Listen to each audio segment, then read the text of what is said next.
Welcome everyone to the TBD pod. Today we have former council member, Tampa City Council, Joe Citro. Joe, welcome to the show. Thank you for having me here. And I want to start out by saying that your podcast, this has become so well received and so popular that one day you are going to have to be interviewed on this show. And I'm offering my services now so that when the time comes and people want to know more about you, what you're doing in the community, because you are doing a lot. You were at my Rotary talking about certain things in Tampa. I want to be the person to interview you. I'm offering my services today. Well, then why don't we just have a conversation? Why do I have to interview you today? Why can't we just have a conversation about things we like, things we don't like, the city, your experience certainly on council, but maybe you can ask me about some of my ideas too. How about that? I think that's going to be great. I think we're going to have a good show. Stay tuned for this show. It's going to be great. All right, sounds good. Listen, Joe, what else are you involved in? I'm excited to talk to you because, first of all, your experience, right? You were on city council, but you're also involved in a lot today. We met, I guess, last time for lunch, but the time before that was when I went to Ybor Rotary. I know you're involved there. Mm-hmm. What's your position there, and what else do you do in the community? I'm a former president of Ybor City Rotary, which anytime you want to come, we meet on Wednesdays, 12 o'clock at Columbia Restaurant, every Wednesday. And I've always enjoyed that. It helps me keep informed. Everything I do within the community helps me keep informed.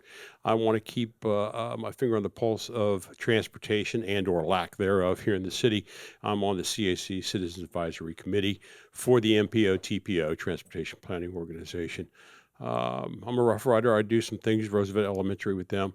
I want to go to as many meetings that involve the citizens of Tampa. I want to hear everybody, whether I agree with them or not. Yeah. Because what I learn, whether I agree or not, I then make up my own opinion. Mm-hmm. To be a free-willed, free-thinking person, you can't take half the population and not listen to them. You got to listen to everybody. No, and the other side of any argument always has good points, right? Without, I would rather have a debate with somebody who doesn't agree with me than to share small talk with somebody that thinks just like me. Yeah, I totally agree with that. So where do you want to start with this, Joe? There's a lot going on right now in city politics. We don't need to dig into that. That's not what today's about. Then let's not start there. Fine. Let's talk about how great this city actually is. Yeah. People don't look at Tampa. Some people don't look at Tampa as the great city that it is. We have two great colleges. I'm smiling because it's so funny you're saying this, Joe. I don't want to cut you off, but literally yesterday, we on this show, we talk about our grievances and the issues, and people get spicy and angry, and there's differences of opinion on you name it. There's two sides to it, right? And I was driving through the house I grew up in, which was at the corner of San Juan and Concordia in Palmacia, right south of Beta Bay. We used to do laundry at the old little laundromat right next to the Circle K there. Right next to Red Dogs. That's exactly right. Yes. And I drove around there just to, feel the vibe. It was on my way to work. And I thought, it was a beautiful day. And the city had done some street improvements. And there was a nice sidewalk and some street art. And there's a little school down there, right? And all these nice homes. And then I peeled out down El Prado on Bayshore Boulevard and looked at the skyline, looked at Bayshore and the beautiful bay. And I thought, it's not all bad, man. This city, we are so blessed to live in such an incredible place, and as many problems as we have, and the transportation or lack thereof, like you mentioned, we really live in a special place. I think it's very appropriate that we take a second and understand that and realize that. So thank you for starting with that, because I had the same thought yesterday. I was often called the biggest cheerleader for the city of Tampa when I was on council, and I wholeheartedly believe in this city. We'll talk about transportation. That surrounds all the struggles, all the issues that the city of Tampa has. We've got two great colleges. Mm-hmm. We got MacDill Air Force Base. Like the military or don't, it's still driving economy, at least in South Tampa, if Who not doesn't all like of the Tampa. military? Oh, there are people that don't like the military. We've got tech industries here We have the largest medical research going on here in Tampa. It's incredible. I mean, between whatchamacallit, Tampa General, UCH, just UCH, all these different medical that are doing research. You got people moving down here, they're retiring, their bodies starting to break down. Where do they want to be? They want to be somewhere where they can be healed or get fixed. Yep. Again, 2 colleges. You've got financial you've got development going on. There's coming a time where Port Tampa Bay and Port Manatee are going to have to think about some sort of merger. Mm. And this is my opinion, to figure out who is going to be what. And in my opinion, Port Tampa Bay needs to be the importing, exporting, manufacturing area. There's plenty of jobs that need to be there. There's plenty of opportunities there. Leave Port Manatee to the repair, those type of things. The shipyard, Yes, dry dock. we've got so many opportunities in the city. We've got three great sports teams in this city. Hopefully, we can get the Rays over here, but we'll talk about that later on. But the city of Tampa is fantastic. Santiago Corrada from Visit Tampa Bay was at my economic club, who I'm also involved in that, board member. And he said that everybody that comes to Tampa, that's the first thing they see. You and I talked about this. Our downtown is our curb appeal. Mm-hmm. And people come down here from up north for all sorts of sporting events, conventions, you name it. And it's not so much the weather that they're saying, oh, this is a great place. They're seeing all the opportunities that are here. That's exactly right. On TV, right? They see our beautiful city. Have you seen Greg Slater's new bridge that Thea wants to build downtown Tampa? Have you seen the new rendering? I just saw it for the first time yesterday morning. David's in the middle of eating a Cousin Vinny's sandwich. Shout out Cousin Vinny's. What do you got today, David? Which sandwich is it? The picanto. Okay, David just pulled it up here. Check this damn thing out. That is beautiful. He said yesterday, Greg Slater, right? CEO of Thea. Now, first of all, the last thing you want in your urban core is a damn highway blowing through the middle of it, right? This guy, Greg Slater, gets up. The first thing he says, he has two pictures. One picture is pre-Water Street. It's from the mid-2000s Tampa, right, when nothing was going on. Here it is right here, 2012. What I said, mid-2000s? 2012. He goes, on the left, that highway might be appropriate. On the right, it doesn't link up at all. It doesn't match up at all for the future of our city. Greg Slater, as much as you can hate highways and as much as they really are the antithesis of an urban area, that is the forward thinker you want to be in charge of your expressway authority. So he gave a whole presentation. I won't get into it, but David, skip ahead to the bridge. He said, whenever we have a big sporting event here, they always show the Sunshine Skyway Bridge. He's like, they don't, we need a bridge in downtown Tampa so when it's on TV, people can see our city. So he asked his team, this is a very early concept. This thing will change 10 times before it's finalized. But this is kind of where they're at with it. And he says these flags here are the maritime symbols that spell Tampa, Tampa. And I'm like, yes, finally, right? Like this expressway authority has made an unbelievable amount of money. I think they're going to invest 680, what's the number, David? $680 million project, upgrading the infrastructure, bike lanes underneath, Greenway master plan, $745 million project in the next 6 years, okay? And a part of it is that new bridge downtown. Those leaders, those people like Greg, those forward-thinking people at the top of these organizations, you get a few guys like that in charge, we really start to turn the needle. I want to tell you how good Greg is. When I was on city council and Water Street was finally starting to wind down, all the construction stuff that was packed underneath the Selman was starting to wane itself out. I went to Greg and said, Greg, why not turn those into parks? Why not turn everything underneath the Selman into some sort of parks where people can use dog parks, pickleball courts, miniature soccer courts for kids? And he's like, I like the idea. City of Tampa has to take on some liability for it Sure. and staff it, but let's do it. That type of thinking, where you can reclaim land that Yeah. it looks like, oh, it's just an overpass. No, you got shade, you got the opportunity where people can get out with their pets or play pickleball or whatever.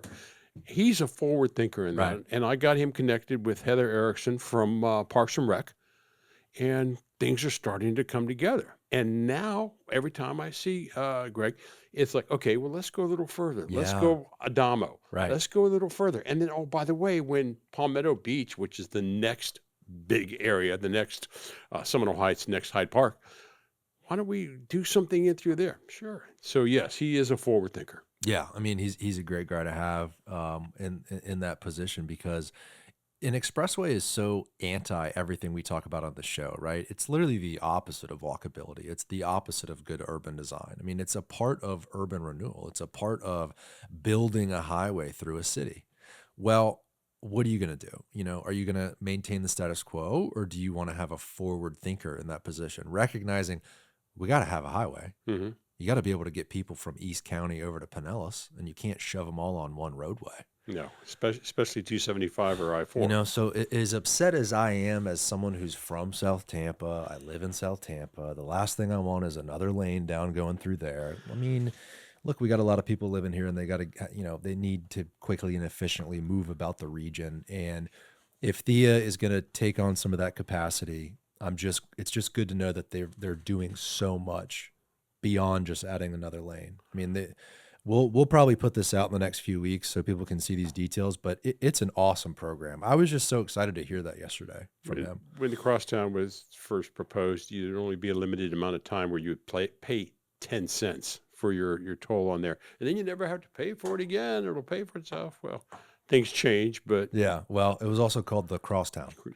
meaning you cross Tampa Town with it, right? Yeah. It wasn't really sold to this community as another interstate highway. No. And with some of the extensions, that's what it's frankly becoming. It's not a highway, it's an expressway. Yeah, it has the same effect. But I will say, Greg also said he's building sound barriers along the entire length. Hmm. No more dirt underneath. They're improving all of the underpasses. I mean, it was impressive is the right word. Impressive for him to lay this out for us. The irony is, Look at this. Litter patrol 5 days a week. GPS tracking on the vehicles. Non-performance, $500 a day charge per crew. now you're going to get that with FDOT on I-4 or 275? Probably not. Nope. Look, Nothing against FDOT. right, but it shows you that they're doing the right thing. Hmm. But the irony As long as they is, keep their word. is that from Dale Mabry going all the way through South Tampa, it runs parallel to the railroad tracks. There's the irony. Why can't we convince CSX to let us at least get the right of way or use those tracks part-time? David, pull that map up and let's see what Joe's talking about here. Because let's dig into this, okay? Because this to me is a huge subject, and really it's the answer to our prayers. I mean, if we could figure out a way to take over that track, whether by purchasing the tracks, leasing it, I don't know. You probably know more about those inner workings. I don't want to talk negatively, but you've got those tracks that you see there on the left-hand side of the screen that run parallel every inch of the way from Gandy Boulevard all the way downtown. Why can't we have commuter rail, whether it be light rail or just almost like a streetcar, that will take everybody from South Tampa, which it goes by Rattlesnake Point, to downtown? Zoom out, David. You know what you could do too? I mean, Britton Plaza is being really redeveloped, renovated. Station there, okay? Mm-hmm. Station up north on South Howard. Yes, sir. Exactly. Station in Hyde Park. Mm-hmm. Station at the University of Tampa. And then your main train terminal would be Tampa Union Station. Now, what that could do for the community, do you think people would ride that realistically? You think people would use it? They would find the opportunity to do it. Yeah. They would find the opportunity. And once they see this light rail or the streetcar or commuter rail going, and they're sitting in traffic behind 30 or 40 different cars not moving, they'll reconsider it. Can you zoom out again one more time? And let's pick up St. Pete Sure. if we can. Now imagine you got another Make sure to talk into the mic, Joe. rail coming from downtown St. Pete. And if the new Gandy Bridge was built in such a way that you can add rail there, now you have people living in St. Pete that normally would jump on 275 to get downtown to work.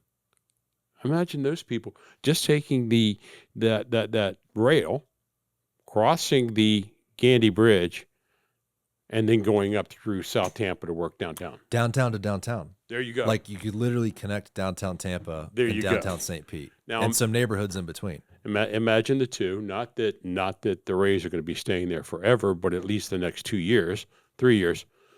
Imagine going from downtown Tampa or South Tampa to going to a Rays game. Well, so zoom in, like as an example, Palmacia, right here, David. Okay. Palmacia, the corner of McDill and Beta Bay. Train track runs right by there. Thea, along with, I believe, a little bit of money from the Ritz-Carlton project as well. They're doing some wonderful things underneath the Leroy Selman there. Yes. A sort of joint project, right, to basically redo this entire section under the Selman. Yes. What if that was a train stop right there on that corner, and someone that lived in Palmacia could walk 3 blocks, hop on that train, and go downtown for a Lightning game and never park in a parking space? Let's talk to CSX. Ask them why they're not cooperating, shall we say? Why they're not coming to this table, sitting down and saying, "Okay, let's talk about this." Well, you tell me. Why not?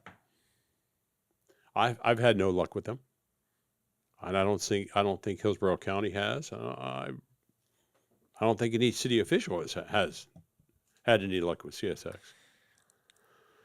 Short answer on how the ownership works, if you know, isn't it a sort of public utility? I mean, it's a train track. Do they have like a fee simple, exclusive ownership of that real property? Or do they have a public, easement or what leverage do we have as a city to go to CSX and say, this track is the future of transportation for this city and we need it, and here's what the deal is? CSX is federal. There is a part of Tampa right-of-way next to it, but as you probably heard with the stormwater runoff for South Howard, some people want to move it to that. Garrett, I can't tell you for certain why. All I know is I haven't had much response. Sure. Whether I was on council or not. That would play a major change in transportation. We've already named 2 cities that it would help. We've already named how many neighborhoods would that help? Thousands of people that could walk to these train stations. That absolutely, I believe, would use it. You don't think people in Palmacia, Parkland Estate, you don't think they'd walk a couple blocks and just hop on a nice, clean, very quick, efficient train? Wouldn't it be nice if mom and dad took their kids, jumped on this, went downtown to the Children's Museum? Yeah. Wouldn't this be great for Paint the River Green, St. Patty's Day Let's Parade? go to St. Petersburg and get some drinks and dinner. Yeah. And the way and what you described down south, where the train. So where does it go? Could you really hook it up to Gandy? Where would you do that, Joe? It goes all the way down to So it literally crosses Gandy. Port Tampa. Okay. And then at the intersection up there, the Cloverleaf, the half Cloverleaf. So you'd probably go, man, how would you get over Gandy, though? Would you have to go? Well, they're going to build a new bridge, a Gandy Bridge, and you could, like they're doing at the Howard Franklin. Well, on the bridge, though, but how do you get from the bridge to where the track is now? You'd have to go it's really not that on far. Gandy? 1, 2, No, mile and a half? It's not far at all. No, it's not that far at all. Huh. That would be a trick to me. How far is it, David? 2,000 meters. So that's probably not even a mile. And again, 1.3 miles, I was way we're off. not talking railroad. We're talking commuter rail or streetcar. Right.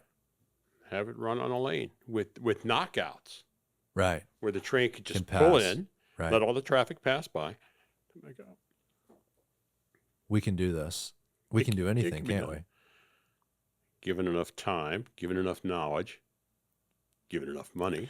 Well, we've solved for the time component. Certainly enough time has passed. Don't get me started. I walked into the CAC meeting, the Citizens Advisory Committee, and everybody was talking about certain things. And I said, you know how long we've been talking about this? I said, I've been living here since 1974. Pam Iorio was talking about express lanes on 275 from St. Petersburg back in 2003. We've been talking about this for the last 30 years. What has gotten done?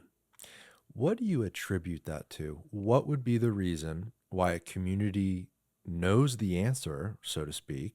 We have XYZ needs. Why can't we make progress? Wow, man, I'm going to get myself in trouble. The city of Tampa made a mistake when he gave its bus lines over to Hillsborough County. The city of Tampa made a mistake when it took up its streetcar lines. I mean, that we can't look in the rearview mirror. As your grandfather says, the only time I look in the rearview mirror is to see what I passed. That's it. And we'll get into political will, hopefully later on. We are a car-friendly, car-centric community. Yeah. We have been. We had the opportunity to place transportation in certain areas that we did not take advantage of. And the thing that we're missing out right now with transportation is the first leg.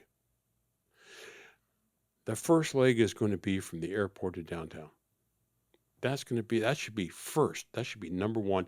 And now that the airport has acquired all that land over near West Shore, Charlie's Steakhouse, and all that sort of stuff for a multimodal hub, that's going to be the linchpin, in my opinion. Can you pull up, David, the new CEO of Tampa International? There was just an article in I think it was the Business Journal. Michael Stevens, friend of mine. We served on the charter review. He's come out pretty strongly in the transportation sense. And I applaud him for that. Yeah. And again, that multimodal hub is going to be the linchpin, because the airport cannot spend any money on anything else other than the airport and its properties. Yeah. They own that area. But they have a huge interest in getting people to and from the airport. And that's what the Conrack, you know what the Conrack is? What's the Conrack? That is where the area where you have the end of the people mover at the garage.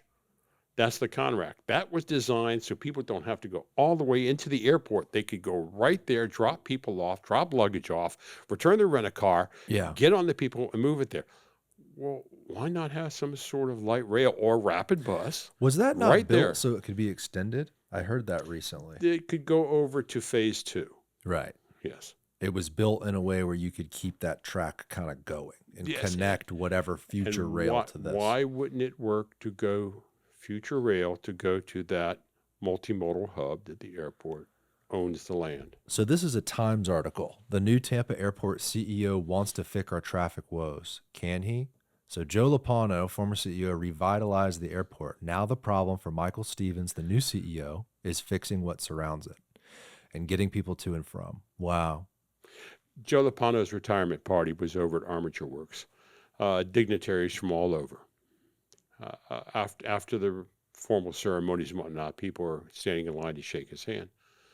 I walk up to him, offer him my hand, and he pulls me close and whispers in my ear, Joe, we have to get light rail from the airport to downtown before I die. And I pulled back and looked at him. I said, you're damn right, I'm on board with you. It's something we have to have. FDOT, there's enough room in between the lanes. Oh, they got 2-3 football fields. Yeah. And once you get to West Shore, you can go up and over. Right. So you're not going to block anything. You're not going to hinder traffic. So when you say, now let's see, Stevens, a former Hillsborough Area Regional Transit Authority executive. So he was with Hart, right? Yeah. I didn't know that. So he's kind of a transit guy. I mean, he's a transportation guy. He's been in that industry. So he's the new CEO for the airport, and he's probably looking at his new role from a transportation lens. He I mean, besides air travel, obviously. That's probably his main Joe concern. Lopano worked hard on expanding the terminal and doing a bunch of other things for the airport. I would think that Michael Stevens would want to really hit hard on this whole transportation issue.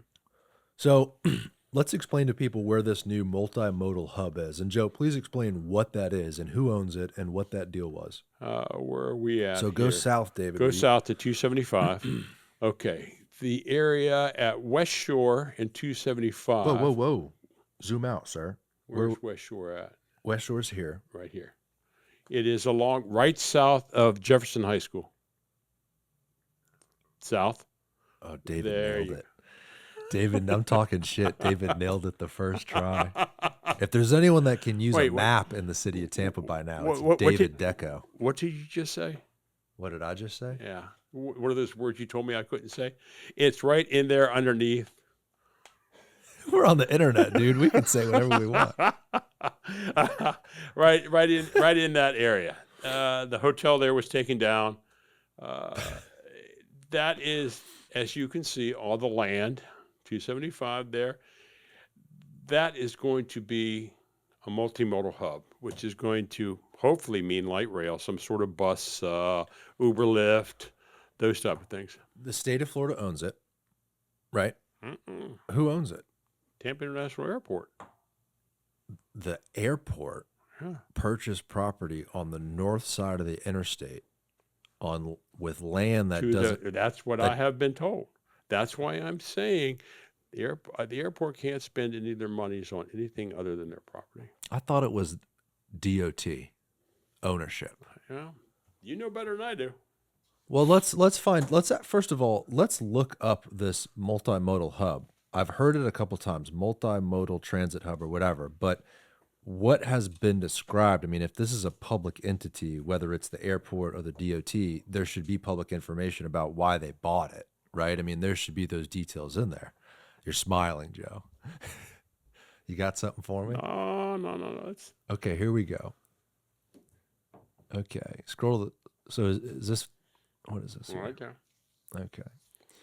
Oh, very interesting. Public hearing location. So first of all, what's the date on this, David? And then I'll read it out so people know what we're talking about here. So this was completed in 2012. Okay. The West Shore Multimodal Study and Strategic Transportation Plan completed in 2012, going back to what you said about, the history of these conversations. Completed in 2012, identified 4 viable sites. Please see the map. Study has identified C, the redevelopment of a strip of parcels north of 275 between Trask Street and Manhattan Avenue as the recommended site for the West Shore Multimodal Study. No, West Shore, what's WRMC stand for? Oh, here it is. West Shore Regional Multimodal Center. So click that map, David. And they've identified that site in yellow. Just south of Jefferson High School. Yes, you're exactly right. So this entire site, the Department of Transportation, the Florida Department of Transportation has purchased.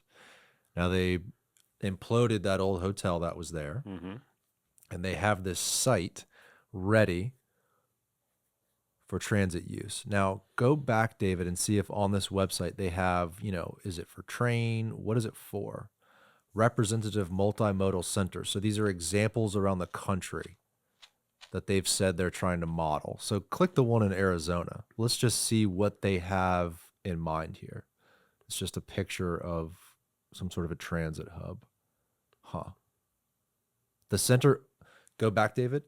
The center would facilitate improved connections between Hillsborough and Pinellas counties, maximizing the effectiveness of transit in both counties, and would enhance the existing and planned transportation systems in the entire Tampa Bay region.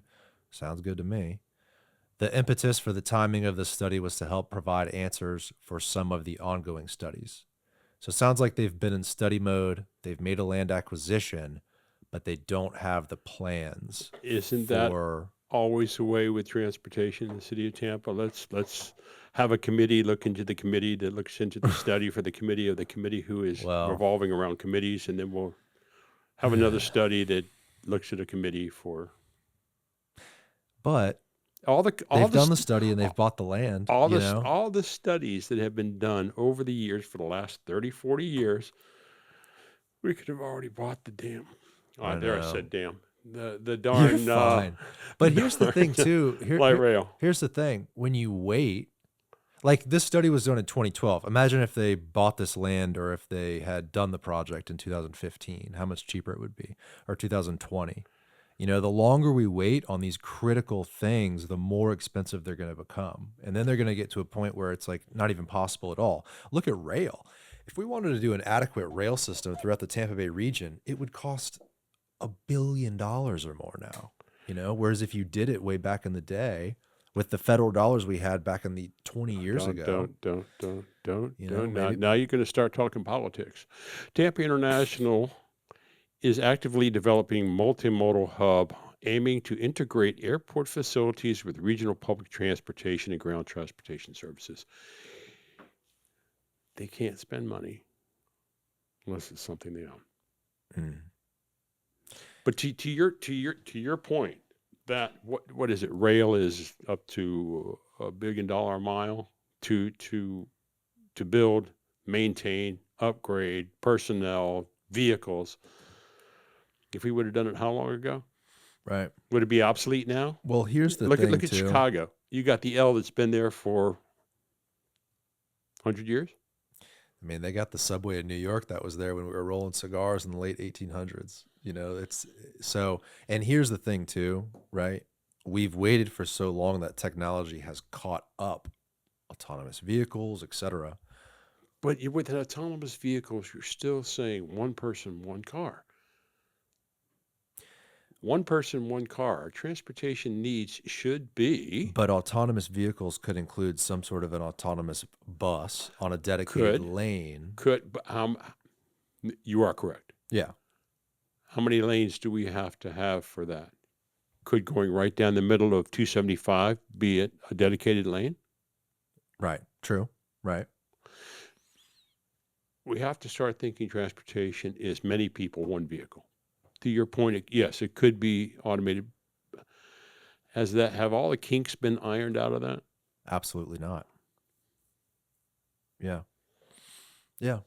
Yeah, it's a new technology. Anything that we have talked about, anything, whether it be from St. Pete to downtown, Hyde Park to downtown, downtown to the airport, it's not going to happen probably. It's not going to come to fruition probably for 10 years.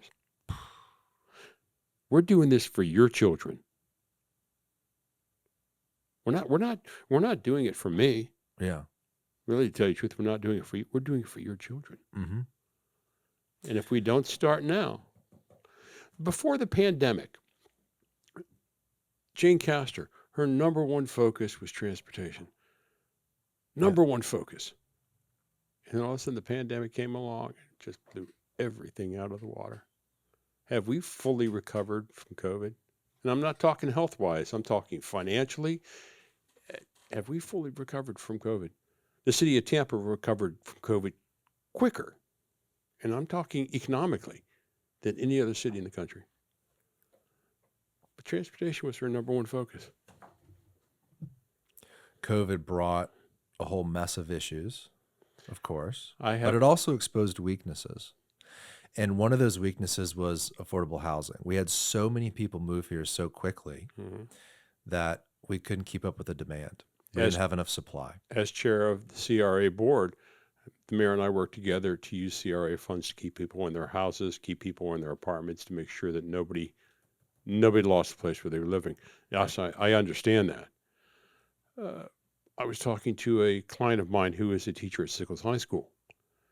Her graduating class now is the last class that came from junior high into high school that went through the pandemic, where they had to stay home to learn, where their learning their learning was slowed down because of staying at home. That was the last one. I said, "Do you think things are going to progress now?" She, "Sure it is." COVID messed up this country. Big time. And it's amazing it's been 5 years. And I'm hoping this sort of thing never happens again. I'm hoping so too. I don't think anyone anticipated how that went down in terms of like the response to it. And it's also amazing to me that different parts of the country responded in different ways that had serious consequences years and years later. And even like someone like David, right? David moved here because of where he was living was so miserable. You couldn't do anything for months and months. How long were you shut down? A year? I didn't leave my house for 3 months. You didn't leave your house What for city were 3 you from? months. Seattle. Seattle. So it exposed all these different ways these different municipalities will handle something in the future moving forward. And I think it gave people like David confidence. Hey, I can move to Tampa, Florida and feel like the government's not going to implode if something like this happens again. It gave a little bit of a confidence that people that moved here. But the problem is it exposed those challenges like housing affordability. And while Mayor Castor may have been talking about transportation during her campaign and her first, I guess, short time in office, since COVID, she's had to really shift focus and focus more on housing affordability because of the unbelievable increase in housing costs in this city. I mean, most neighborhoods are 100+% in the last 5 years. Now you take other things that piled on or were at the same time, other issues with COVID. That was Black Lives Matter, defund the police. That was a big hit on this city. Mm-hmm. That changed the way we looked at everything in this city.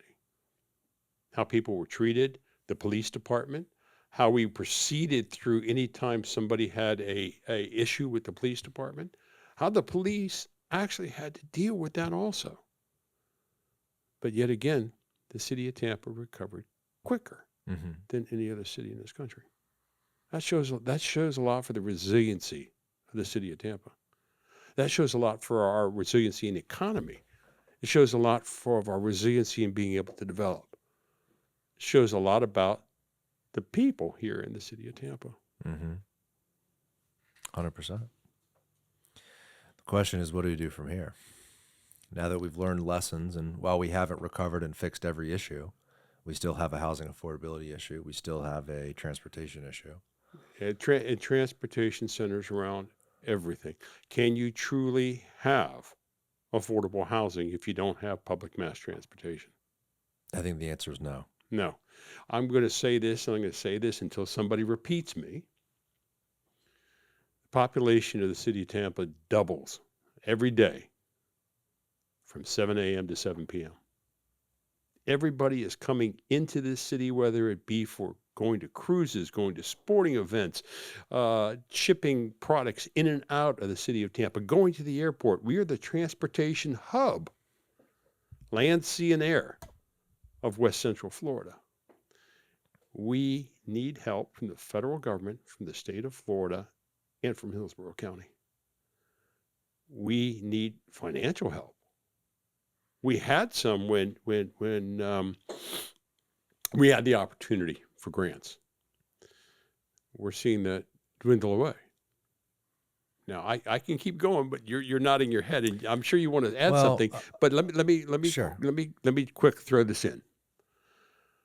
The city of Tampa does not have the ability, according to the state of Florida and the Constitution of the state of Florida, to collect funds for public mass transportation. And the only way the city of Tampa can collect funds for road repairs, sidewalks, is through the gas tax. 6 years ago, I went to the city of Tampa council.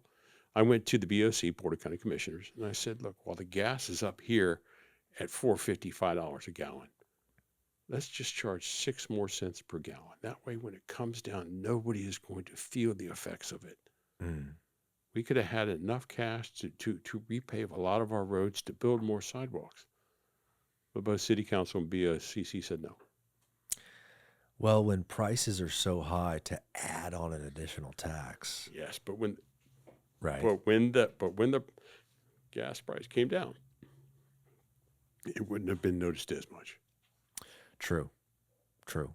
But isn't that a hard political pill for people to swallow? I mean, if I'm a voter and gas is over $4 a gallon, and then a politician says, "Hey, we're going to raise the taxes while gas is $4 a gallon," I'm going to be like, "You're going to do what?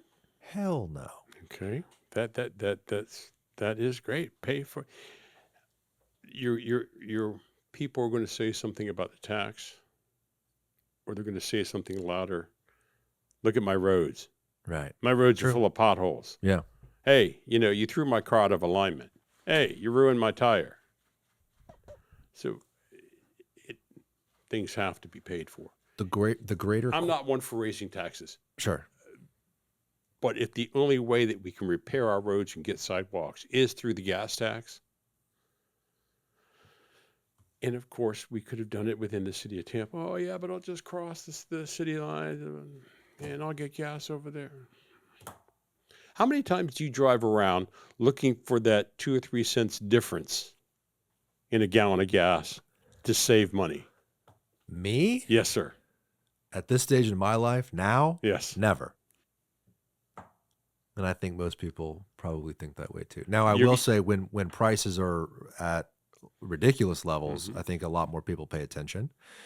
It's softened up, and I think, 5 cents on 20 gallons is $1. That's a lot, though. Is $1. Mm-hmm. And for me, I got the crying baby in the back. My wife's talking about how I didn't say this right or that right. Mm-hmm. And I'm on my way home and I need gas. Take the extra damn $1. I'm going to the nearest gas station. I was driving out. Where did I Sorry, go? babe. We've got Tampa has become the proving grounds for department heads. Two great first responders, Chief Miller and Chief Dittman, here in the city of Tampa, one for police, one for fire, are now fire chief and police chief in Plant City. Wow. I mean, it just goes to show you how great our first responders are. I was driving through Plant City, and I'm seeing gas, $2.85 a gallon. And then I get back to right around the corner from where I live, $3.11. It's a big difference. Now, am I going to drive all the way out to Plant City to save a few bucks? Right. Right.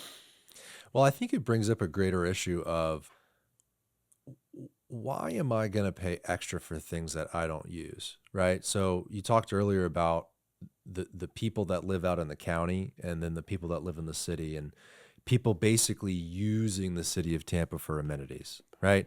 I want to come to the city. I want to go to a Lightning game. I want to have dinner and have some martinis and leave. Okay. And the quicker I can get in and out, the quicker I can find a parking spot for cheap, the less traffic I have to drive in, the better. I don't care about a pothole in a neighborhood in the city of Tampa.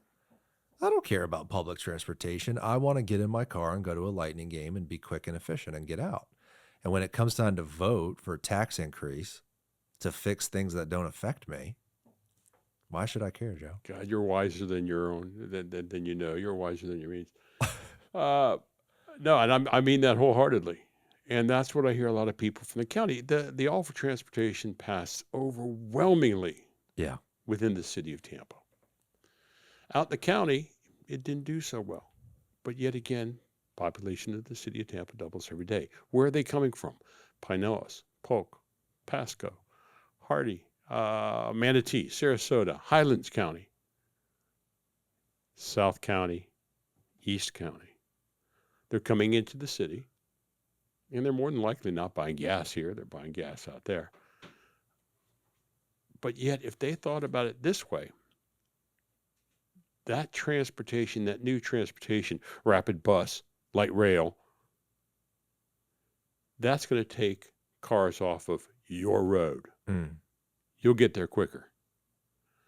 I went up to Plant City the other day, and I went up I-4. Good God, every mile. Yeah. Every mile. Yep. Well, Joe, how is that going to happen? Well, Brightline is going to take care of a lot of it. Is it going to clear the streets? Oh, heck no. You get 10% of the people off the roads within the city of Tampa, you're going to decrease your traffic by 30%.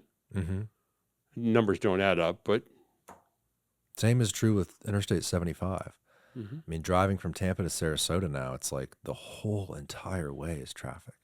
And it's not sustainable across the state of Florida. We can't build roads to get us out of this situation. You can add another 4 more lanes to 275 from downtown.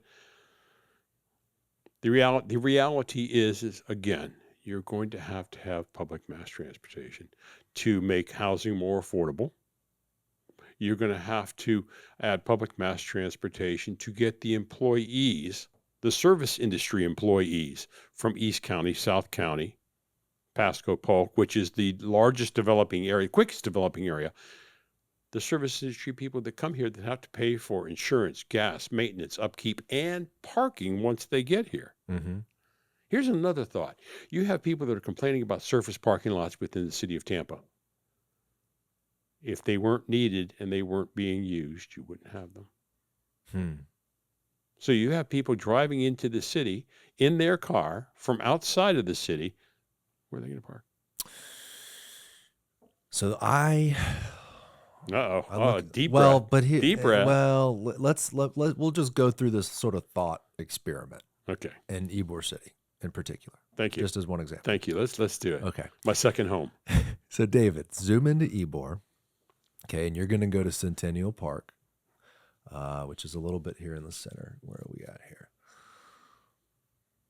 Right there. There's a big parking lot on the, right here, right up here. Yeah, so zoom in there. Okay. I want you to zoom into these two, David. These two lots.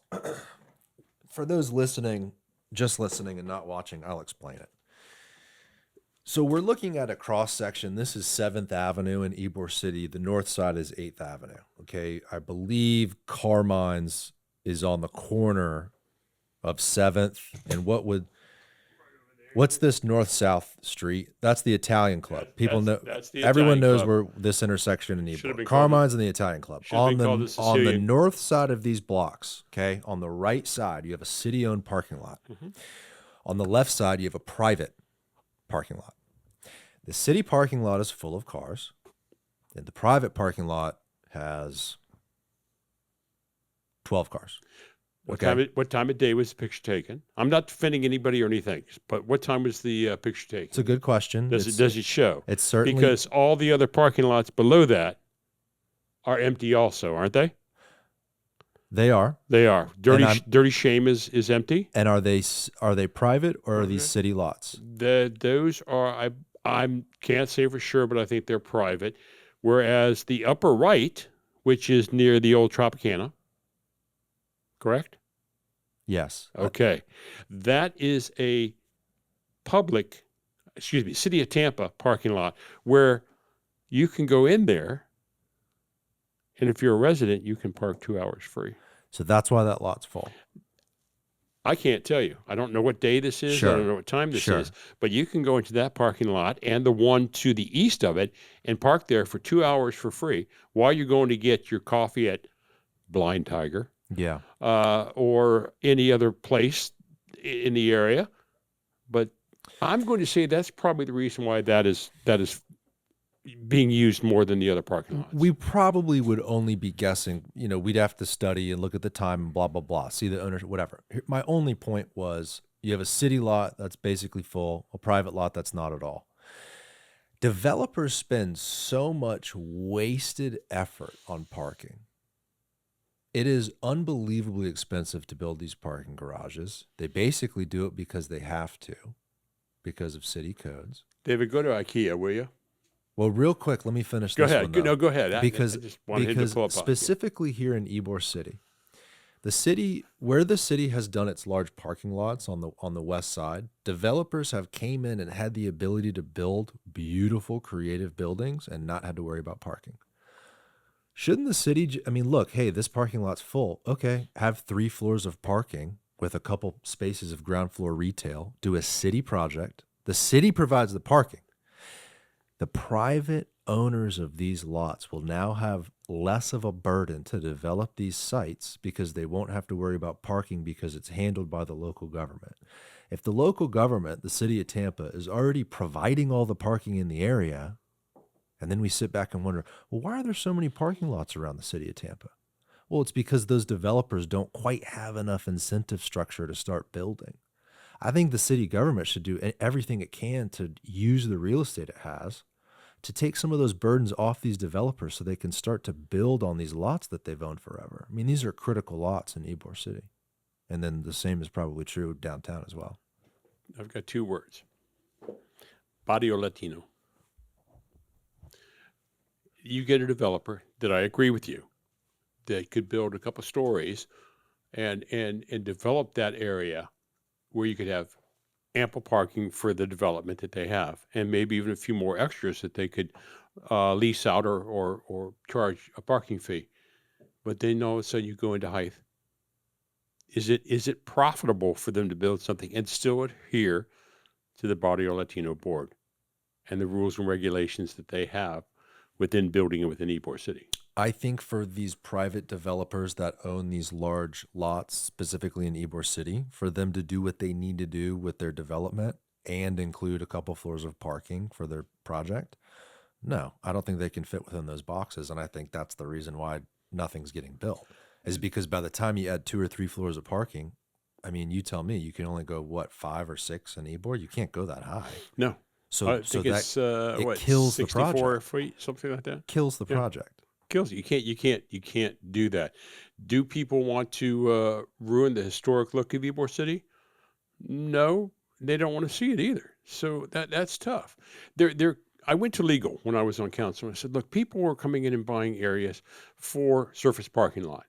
Isn't there some restriction we can put on them that, okay, you can have that surface parking lot for 5, 10 years, and then you have to develop? Legal kept telling me, no, you can't put that type of restriction on somebody buying land. I mean, I agree with that. Should the city government be putting constraints like that on property rights? You know, it's a very tricky line. I think rather than putting some of those restrictions in place, instead you just build incentive structures and do what we can with the city-owned real estate. We've got the incentive structures in there, but it's still they need more though. They need more. Yeah, they need more. IKEA. You got IKEA. Mr. Deco. That is the biggest waste. Yeah. That's a lot of parking. In my opinion, granted, there are a lot of people that go there. I'm not. That whole area there. Okay, let's just go to the ones on the north, the ones in the top. Could that be affordable housing? Could that be housing? I think that site's for sale. So this is the IKEA parking lot. I don't even know if IKEA owns the top 2 parking lots. They certainly don't use all that parking. But that is the. But yeah, it is a waste. Imagine the heat that's generated from that. Oh my God. Yeah. Imagine the water runoff that's generated from that. Oh yeah. Oh yeah. I mean, IKEA is wonderful. Don't get me wrong. I do shopping there, but that much. You want to talk about how many cars are in there? How many spaces does that have? That's a good point. City of Tampa is going to have to do something about parking restrictions, parking minimums. Parking minimums need to be closely looked at. But the other side of that, Joe, is that we have not built the transportation over the last few decades. So what the hell are we going to do? All roads lead to Tampa's transportation woes. Right. Yeah. All roads lead to Tampa's transportation woes. Yeah. But now, okay, is Hart part of the city? No. Is Hart a department of Hillsborough County? No. We had, God, please don't do it. Don't do it. Okay, I'm going to do it. All for Transportation came out. Great idea. Overwhelmingly, the city of Tampa said, yes, we want to invest that 1 cent into our transportation needs. Streets, buses, sidewalks. Because of a county commissioner that said it was unconstitutional, it got sent up to the Supreme Court. What was the Hillsborough Board of County Commissioners that were predominantly transportation oriented? What was their plan B? Mm. They wanted transportation. The people spoke. Right. The people spoke. They wanted transportation. You had 4 members that were predominantly transportation oriented. Did one of them say, I make a motion that we fund HART accordingly and take it on as a department within the city, within the Hillsborough County government? Do I have a second? All for transportation then went for a second time. Yeah. So your point is they, In the point I'm trying to make is that you hear people always saying these words: political will. We don't have the political will in transportation. There was no plan B for all for transportation. You had a majority that were transportation oriented. Did one of them say, look, I want to make the motion to fund HART better? Now all we're hearing is, after years, is HART is woefully underfunded. right. Yeah. You know, and I don't want to talk evil about anybody, please. Every politician has their own method to their madness. But again, 30 years, 40 years, we've been talking about the same damn thing over and over and over and over again. I've heard some people on your show, you know, Hillsborough Board of County Commissioners, shut up and do your job. Well, you know, they have their jobs that they're doing. And are they doing the job that their constituents want them to do? It's the only question that matters, because the people that are sitting in that office Our politics. were put there by the people of this county. That is true. And sometimes what was the word that Commissioner Cohen said? You can't stand from where you sit. So if you strongly believe in something, but you're sitting in an office where some people elected you, how are you going to stand up for something that's different from the people that elected you? It's true. And that's why. But that's politics at its finest. But that's why you also can't, like you kind of just said, go too hard on these politicians that maybe don't think the way we do, because they absolutely have the right to say what they say and do what they do. They are not there by their own will. They're there by the will of the people. The people of this county voted for them and put them in that position. So how can you say that that person who's going against everything we've talked about so is far not today, doing their job? That's exactly right. So you know, there's maybe it's a culture thing here, right? Maybe this is deeper than just do your damn job. No, you know? it's politics at its finest. You have some people that want to try and make everybody happy, and discuss this. You can't do that. Sometimes you have to upset people. But it's the political will that is either going to get this done or not. Mm-hmm. It's the political will on where they stand for their constituents. And as I said, we had a point one time that had 4 like-minded transportation people on the Board of County Commissioners, not one of them after off transportation field, not once, not twice. Is the Board of County Commissioners 7 people? Yes, it is. So the 4 meaning We're a majority. Mm. I make a motion that we fund HART more. I make a motion that we make it a department of Hillsborough What did it? County. Is it that simple? I mean, Why not? And if you have legal right there that can say you can do that or you can't do it, true. So why not at least try? put the flag up. See if legal says okay, you can do it. Well, didn't Hart just increase their millage by 0.5 point? Yes, they proposed. It still has to go to It goes to the city of Tampa. Board of County Commissioners, and then it goes to the voters to vote on. So there's a sort of waterfall. Yes. Hart votes to say, Okay, here's what we want. please. Here's what we want. We want this millage percentage rate. Okay, fine. Hart says, okay, fine, no problem. Okay, now they send it to Board of County Commission. Somebody makes that motion. Agree with it. Okay. Verbiage. Doesn't it have to go before the municipalities, before the county? County. 70 words or less. Put it on the next ballot. Hopefully the next ballot. And then the people vote on it. Yes. Now, the challenge there is Hart wants it. The people might want it. Board of County Commissioners Board might of- say, no, we don't want to do that. Mm. And you have one member. What's the quickest nanosecond in the world? You're right, is when the light turns green, and the person behind you honks the horn. There is a county commissioner that will make a motion, and then as soon as that person's done, another commissioner says, okay, I suck at it. You've got a county commissioner that wants to let Tampa raise its own monies for heart within the city limits. And as I said earlier, we can't do that. So now you have to go up to Tallahassee, get permission for that, which could take anywhere 3 to 5 years, maybe even more. And with the way that Tallahassee is looking now, we'll never be able to achieve that. This episode is brought to you by the official remodeler of the TBD podcast, Kohler House Remodeling Company. Built on the belief that every homeowner deserves a premium experience, Kohler House is redefining high-end home remodeling with their commitment to integrity, craftsmanship, and quality communication. Their work speaks for itself, from condos in the towers of Channelside to 100-year-old homes in South Tampa, creating spaces that are both stunning and functional. What sets Kohler House Remodeling Company apart is their dedication to not only transforming homes into beautiful spaces, but to elevating the standard of residential general contracting. From concept to completion, every detail is handled with care, ensuring a process that's as smooth as the results are impressive. To learn more, check out our partner's website at kohlerhouse.net, KOHLERHAUS.net.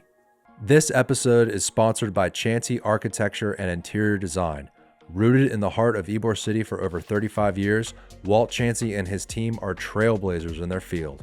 Beyond their work across the United States and the Bahamas, Chansey has shaped some of the most iconic residential and commercial spaces that serve as gateways to Cigar City, including Casa Marti and Casa Gomez. What sets Chansey Design apart is their ability to preserve the soul and character of historic buildings while seamlessly integrating modern design and functionality. They blend tradition with innovation, creating spaces that honor the past while meeting today's needs. Check out their work at www.chanseydesign.com. David and I went to the governor's press conference a few weeks ago where he talked about property taxes and how local municipalities are sort of fat and happy with money because of a COVID boom. I know it's, whatever, but my point is that ain't happening. There's no chance Tallahassee lets a local government, a city government, have taxing authority in its own jurisdiction. Zero chance. There's no chance Tallahassee does that. And again, here's what happened with all for transportation.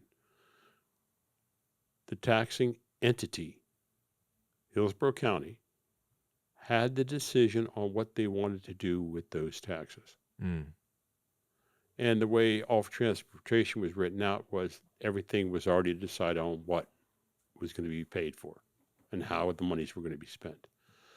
And Stacy White, I don't agree with what he did. Please don't get me wrong. So now if we get the ability to ask for an additional millage rate or an additional 1 cent sales tax or what the city of Tampa, we have to make sure that it's spelled out properly and or all these monies have already been decided on how it's going to be spent. Here's the thing, though.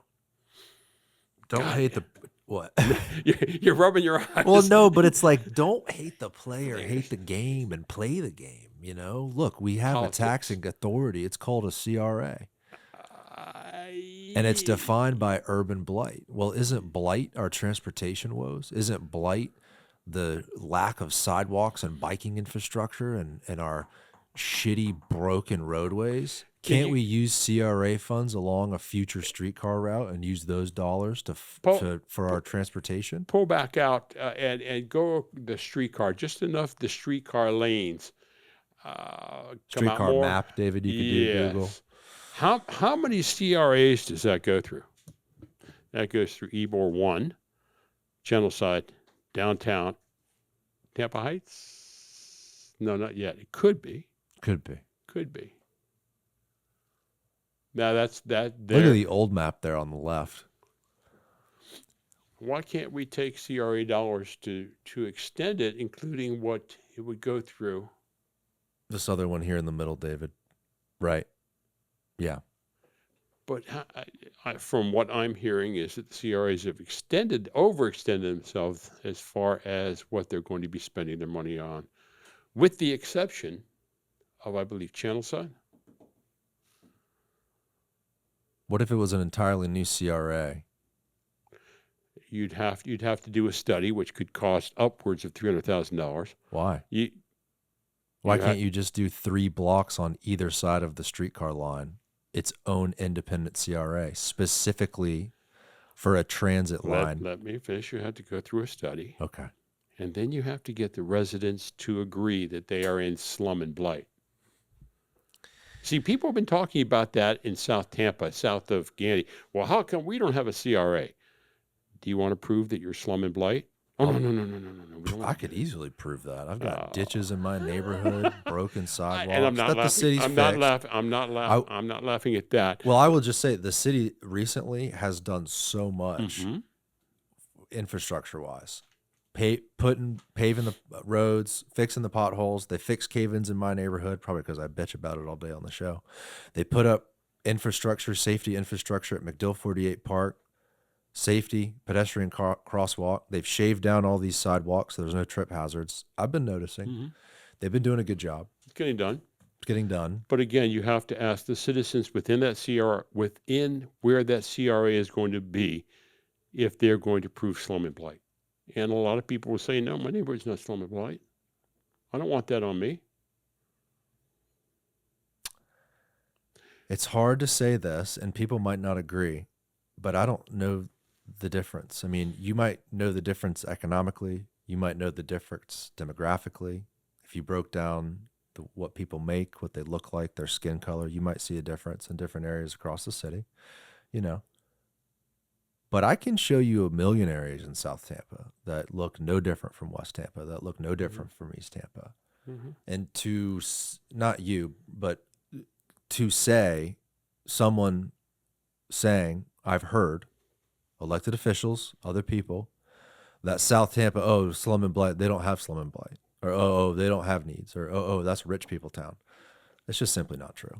It's just simply not true. I know so many areas of South Tampa that are slum and blight, that don't have adequate sidewalk infrastructure, that still have ditches, that still have potholes, that still have issues and challenges, and homes that were built in the 60s and 70s that will flood the next time a hurricane comes through. We have problems too. Yes, I agree. All those things that you mentioned, will the CRA monies, supposed CRA, help it economically?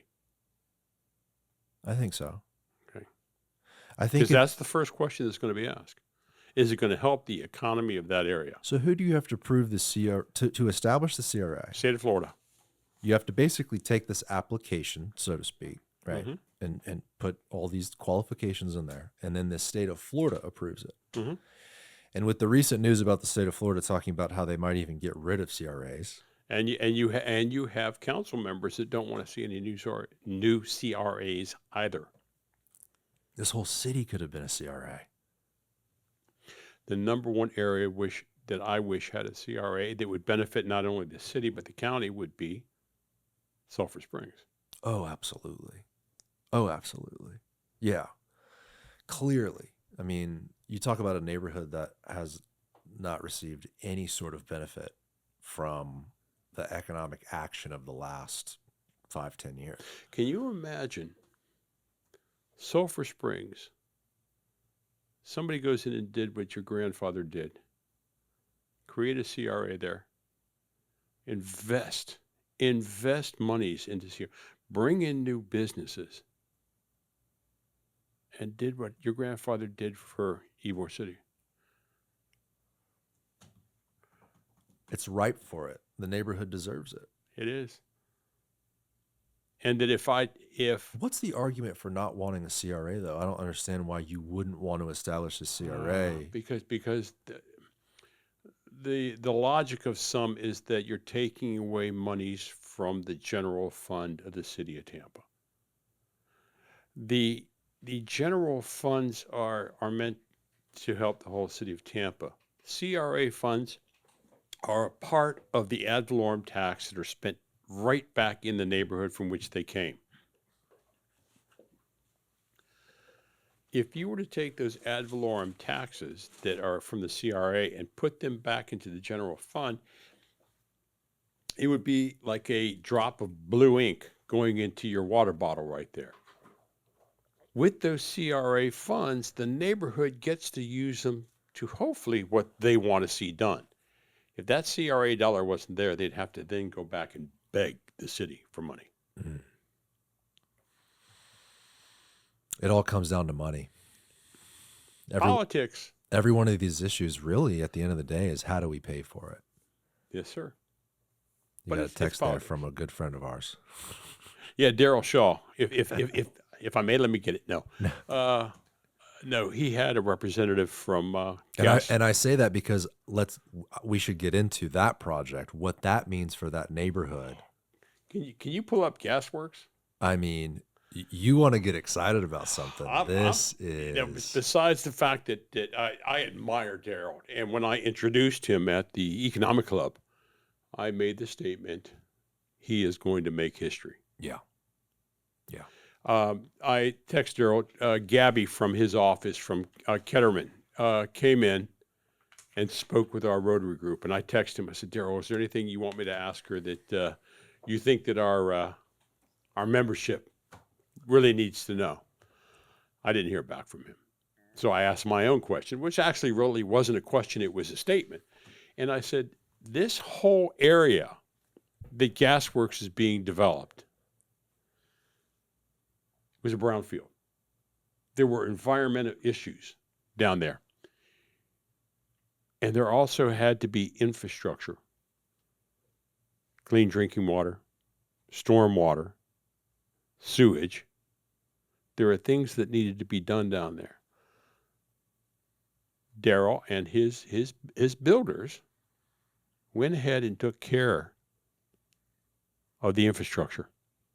Did it while they were doing construction. And they only got reimbursed 50% by the CRA, which in turn saved the city of Tampa millions and millions of dollars. Because they did the construction, if not the city of Tampa would have had to do the and use their employees. So all of this was done by the Gasworx project. And I think that's amazing. It's the same way Vidic did Water Street. Now, this project is 3 times the size of Water Street. Wow. Yeah. Daryl Shaw is going to make history. You think about it from an investment perspective too. Like, not only does it save the city money, because you're talking about infrastructure, you're talking about something that is usually the obligation of a city, right, to maintain under the streets. And they're paying for what, half of it? Well, they're paying for all of it, and they're being reimbursed for half of it. That's the deal. Doing the work, their employees, their construction equipment, their team, their time, getting back half. Getting back half. But what about the investment? What about the tax dollars this will generate over the next 5, 10, 50 For the city, years? for the county? Add that up, you know? Plus, he's putting in bike trails. Plus, he's doing 10-foot, which you and I talked about. That's why I don't 10-foot wide sidewalks. He's putting in another streetcar station. He's taking out the roundabout so streets can go through Ybor City again. How do you navigate the rhetoric? Because we get Instagram comments, and you hear it a little bit, with, oh, it's another handout for a billionaire, even though he's not a billionaire. But people say that about a sports stadium. They say that about Water Street. They say that about Gasworks. They say that about big projects that require public and private partnerships. Why does the government give handouts to these rich people that are building these beautiful, amazing big projects? I would rather not say anything negatively about anybody and their decisions that they want to make in their own personal opinions. The Sports Authority, the Tampa Sports Authority, now has a $2 billion asset. $2 billion asset with Raymond James Stadium. That's paid for. Right. Imagine if there were concerts, sellout concerts this year that generated millions. Halo effect, clubs, hotels, airport, Uber, Lyft, restaurants. Everybody that lives around Raymond James, where they say, 20 parking, bucks. 20 bucks. Yeah. Yeah. Yeah, you add up a weekend of Taylor Swift and you realize, oh, that's why. $700,000 of tax dollars. Yep. So, yes, we have to make investments. Are we funding billionaires? We're also helping this great city. Right. We're also saying a baseball stadium, 19th and Adamo, would be every baseball game would be a 3-hour commercial for the city of Tampa. Every site, every picture that camera takes of outside the game, Ybor City, the cruise ships, downtown, the Riverwalk. Holy shit, Tampa looks nice. I can't wait to visit next summer. I'd like to visit there. Yeah. Yeah, it's an investment. Honey. It's a partnership. It's the government partnering with these organizations, whether it's a sports team owner, whether it's a real estate developer. It's a partnership and a community investment that pays dividends in the future. To me, it's so simple to see, but I think some people look at it on the surface and go, well, why is the government putting handouts out towards these rich people? But it's you could look at it like that, but you can't discount that future investment and what these tax dollars will mean for our community when this is complete. What do you think Water Street generates every year in tax dollars? That is what pays for what we're talking about. I can't even fathom that. We talked about sidewalks. We talked about bike infrastructure and the potholes and all the grievances and all these things that we need to pay for. How do you pay for it? You pay for it by partnering with really ambitious, creative people that want to bring these projects to the city. And when they're built and they're successful, that's where the tax dollars come from. I couldn't put it any better. So how else do you feel about these wonderful developments going on? Garrett, give me your opinion. I think it's incredibly exciting because we're building our city back, Joe. You look at old pictures of Tampa. You talk about it. Oh, we need a transportation network here in the city of Tampa and in the region. We had one. St. Petersburg had a trolley network that went all the way. Look up St. Pete. Didn't they have a trolley that went out to the Pasadena area, like near the beach? Pretty sure they had a trolley out by the beach. I love bringing up your grandfather because he always says some of the greatest things. And one of the things that always sticks with me is he goes, there were more people in downtown Tampa after 5 o'clock at the Marion County Jail on Marion Street than there was in the whole city of downtown. Yeah. When the city of downtown rolled up its sidewalk, there was nothing there. Yeah. Now you take a look at it. It's unbelievable. It's life. And there are people, I don't want this big city. I don't want us to be Miami. Well, first of all, we could never be Miami. And who would want to be Miami? Tampa was a flourishing city while Miami was still a swamp. Tampa is Tampa. Tampa will never be any other city. It will be Tampa. And I heard somebody say, well, it's a quilt. We're a quilt of... Yes. Yes. We're a paella, damn it. We have so many flavors, so many textures, so many cultures. Always. That's how we started. Tampa is Tampa. It won't ever be anywhere else. But the things that we're seeing here, the things from Darrell Shaw, the things from Vinnick,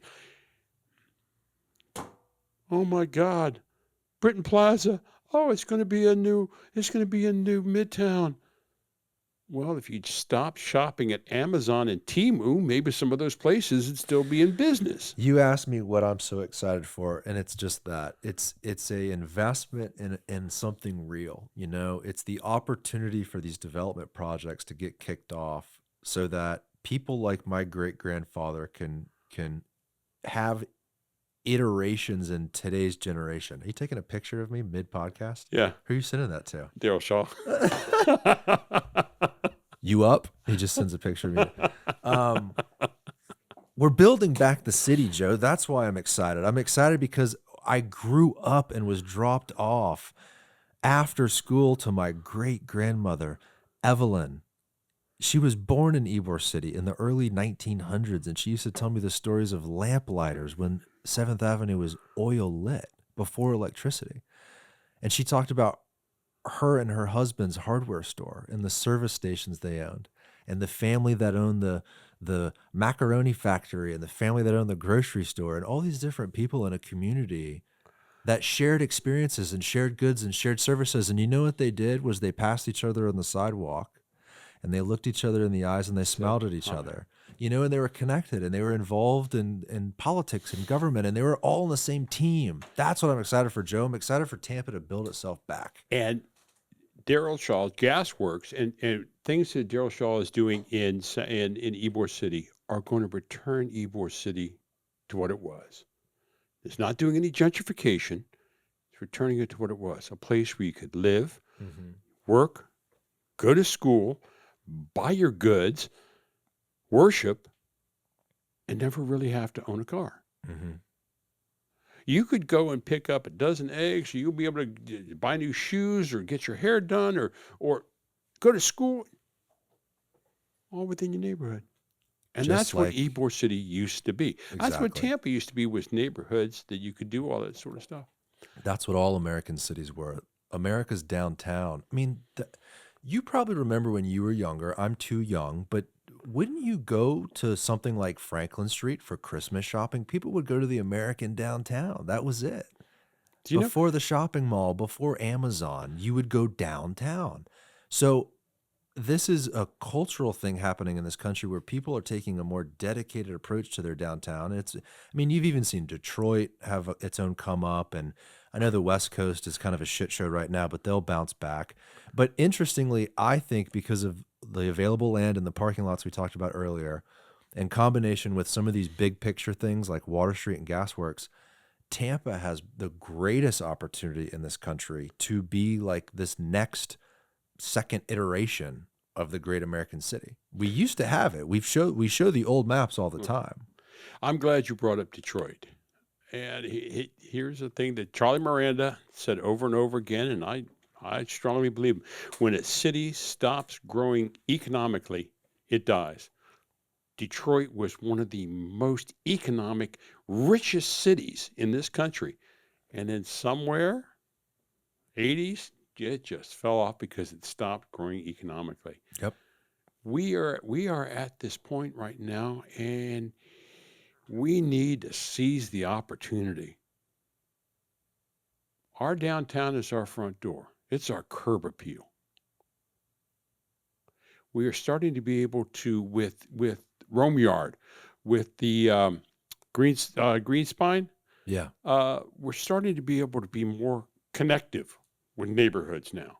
Things that we can get away from our vehicle, walk, take a bike, take a scooter, and go to different neighborhoods. We can get out and about now.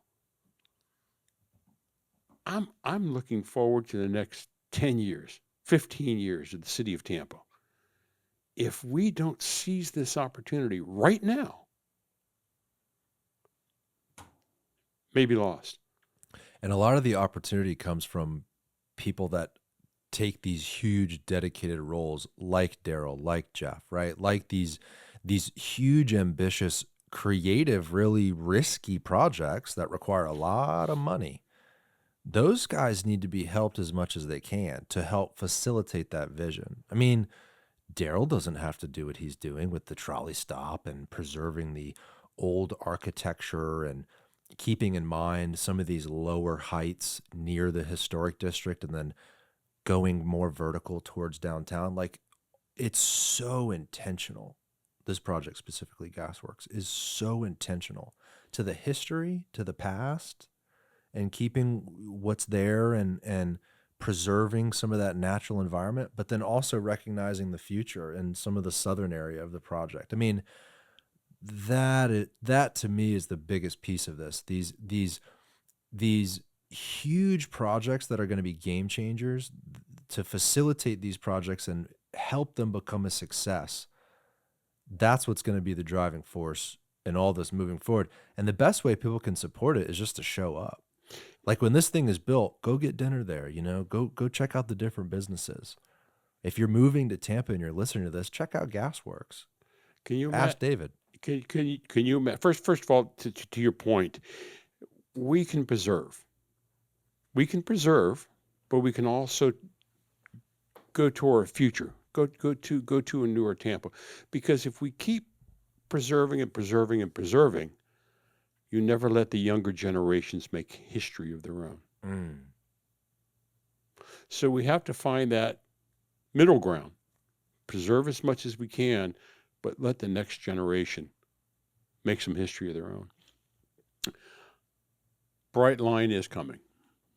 I really don't believe that the state of Florida is going to stop it. Bright line's coming. Can you now imagine someone coming to Tampa or to Orlando, where the husband goes or the wife goes to a convention, either place, and then the family decides, hey, well, let's go to a Lightning game, or hey, let's go to a Buccaneers game, or hey, let's go to the beaches, or hey, okay, well, what we'll do is we'll fly into Orlando and fly out of Tampa. It could be mutual between Orlando, Tampa, St. Pete, Clearwater, if we had the transportation. Well, and here's the thing too. We do. It's called your car. But if we had something easier. Orlando's such a freaking mess. I wonder if people would just fly into Tampa and take the train to Disney instead of just go to Orlando. Why not? And maybe they would stay in Tampa. We got the beach over there. We got some cool city. You got some history to see. Like, you have an experience here in Tampa, and you don't have to deal with the touristy BS of Orlando. Like, why wouldn't you just come to Tampa and then take the train and go to Disney for the day and come back? That's the advantage to me. Transportation, my friend. If Chicago has O'Hare and Midway, Dallas has DFW and Love Field. A lot of areas around the country have their major airport and then their smaller airport. Why can't we have some kind of joint air travel with PI and with TPA? Yeah. I wonder if there's a shuttle between the two or something like that. Boy, if we had something going across Howard Franklin Bridge, right? Some sort of rail. Oh, transportation. It really does all come down to transportation. And we haven't even talked about affordable housing related to transportation, how development relates to transportation too. If developers can build product that doesn't include a whole ton of, what is he saying? Good luck on the show. No, he says nice exclamation point. Oh, okay, good. He's a fan of yours. Good. I'm glad. We look, people. Which what was? Oh, hang on one second. Okay. When I said that you had Daryl on your show at Rotary, and I'm walking around, and you go, oh, by the way, Joe, I didn't have him. I hope that was a prelude of you getting him on the show. Well, I think I called Daryl like a year ago, and maybe it was too early on, and he thought it was cool, but I don't think he wanted to do any long form media. I basically eventually convinced him over a long time to come on, but I talk so highly of him and his project, not because I'm trying to like suck up to him. And a couple people comment that. I'm doing it because the dedication and the quality of the project frankly speaks for itself.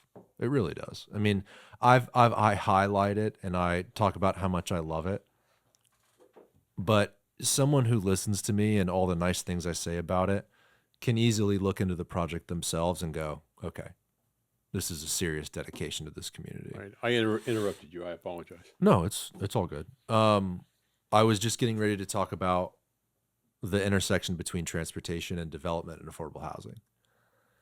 And we talked a little bit about how parking relates to that, right? It's very expensive for a developer to build parking. And if they didn't have to do it, whether by the city building parking garages or extending a trolley network or a streetcar network where you have streetcar stops close to developments, right? Mm-hmm. If developers don't have to take on the burden of parking, it becomes more affordable for them, thereby more affordable by the people that live there. Can we pick up Ashley Tampa Street downtown? Did you get Karen Kress on your show? She's coming on Tuesday. Oh, the woman is brilliant. She works with Downtown Partnership. She helped get some development north on between Florida and Tampa Street on their parking minimums. Instead of 1.5 parking spaces per unit, she got them down, I believe, to 0.75. Fantastic. So what does that mean? That means I can't have a car. No, it doesn't mean you can't have a car. It just gives you more incentive to take public mass transportation from your housing to your downtown work. Now, that was my statement. If you don't have public mass transportation, how can you have affordable housing? If you don't have a car, which, what do they say? Statistics are 35%, 40% of your income goes to vehicle. Yeah. It's ridiculous. Purchasing, maintenance, upkeep, gas, parking, insurance.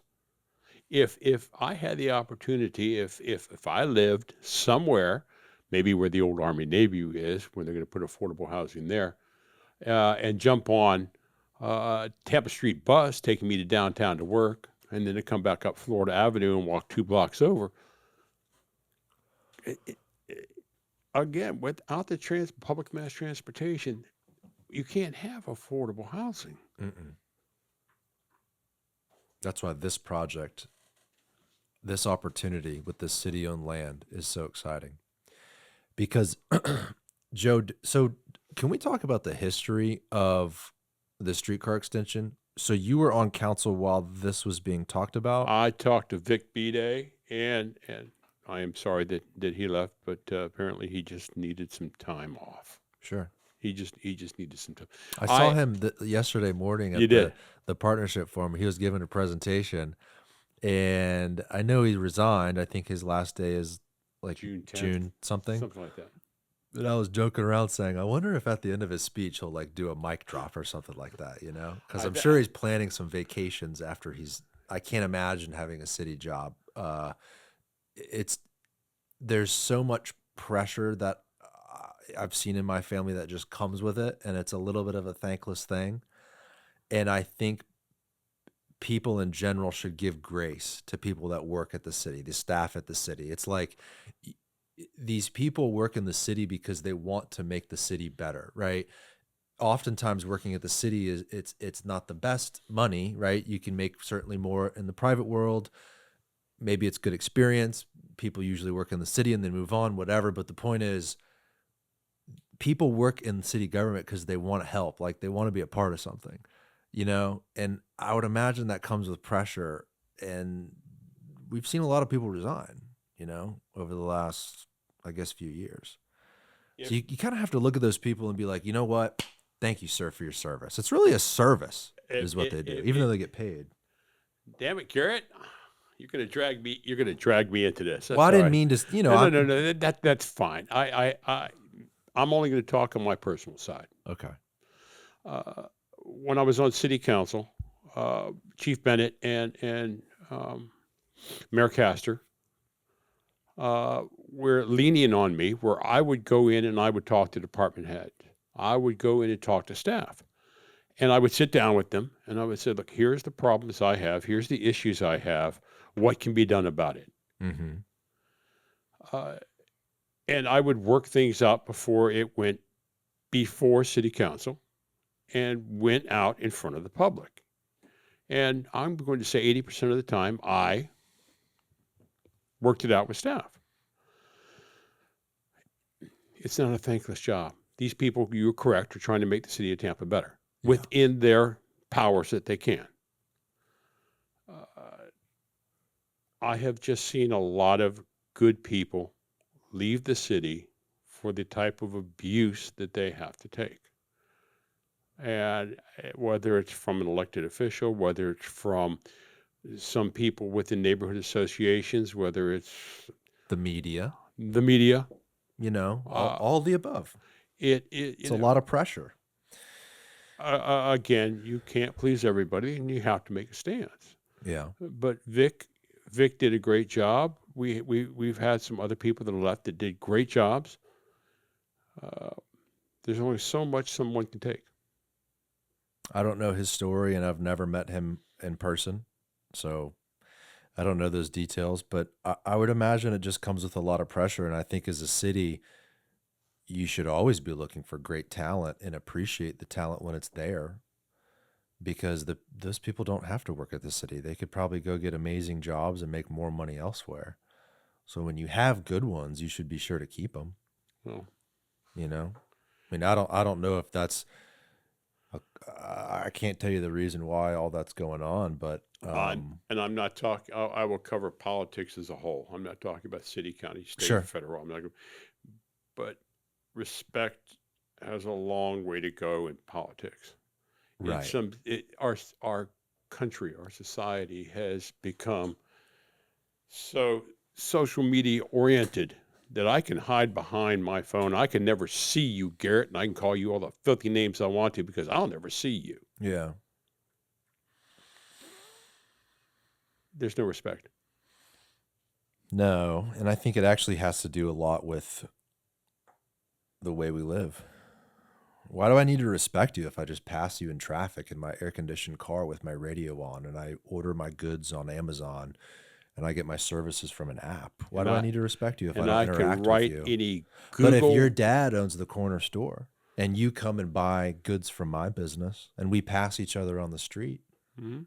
and we see each other while we ride the streetcar to work, I kind of have to respect you. I kind of have to be a level of cordial with you And where we can both get along. instead of writing a really bad Google review, Yeah. why not talk to the manager and say, I've gotten better from here. I think the very way our modern culture, our cities have designed themselves away from one another and more towards individualism, meaning car-centric environments, the more we've pulled away from one another, the more we've paid less attention to local government.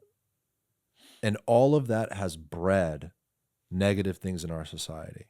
We're fatter, right? Fast food. We're not walking as much.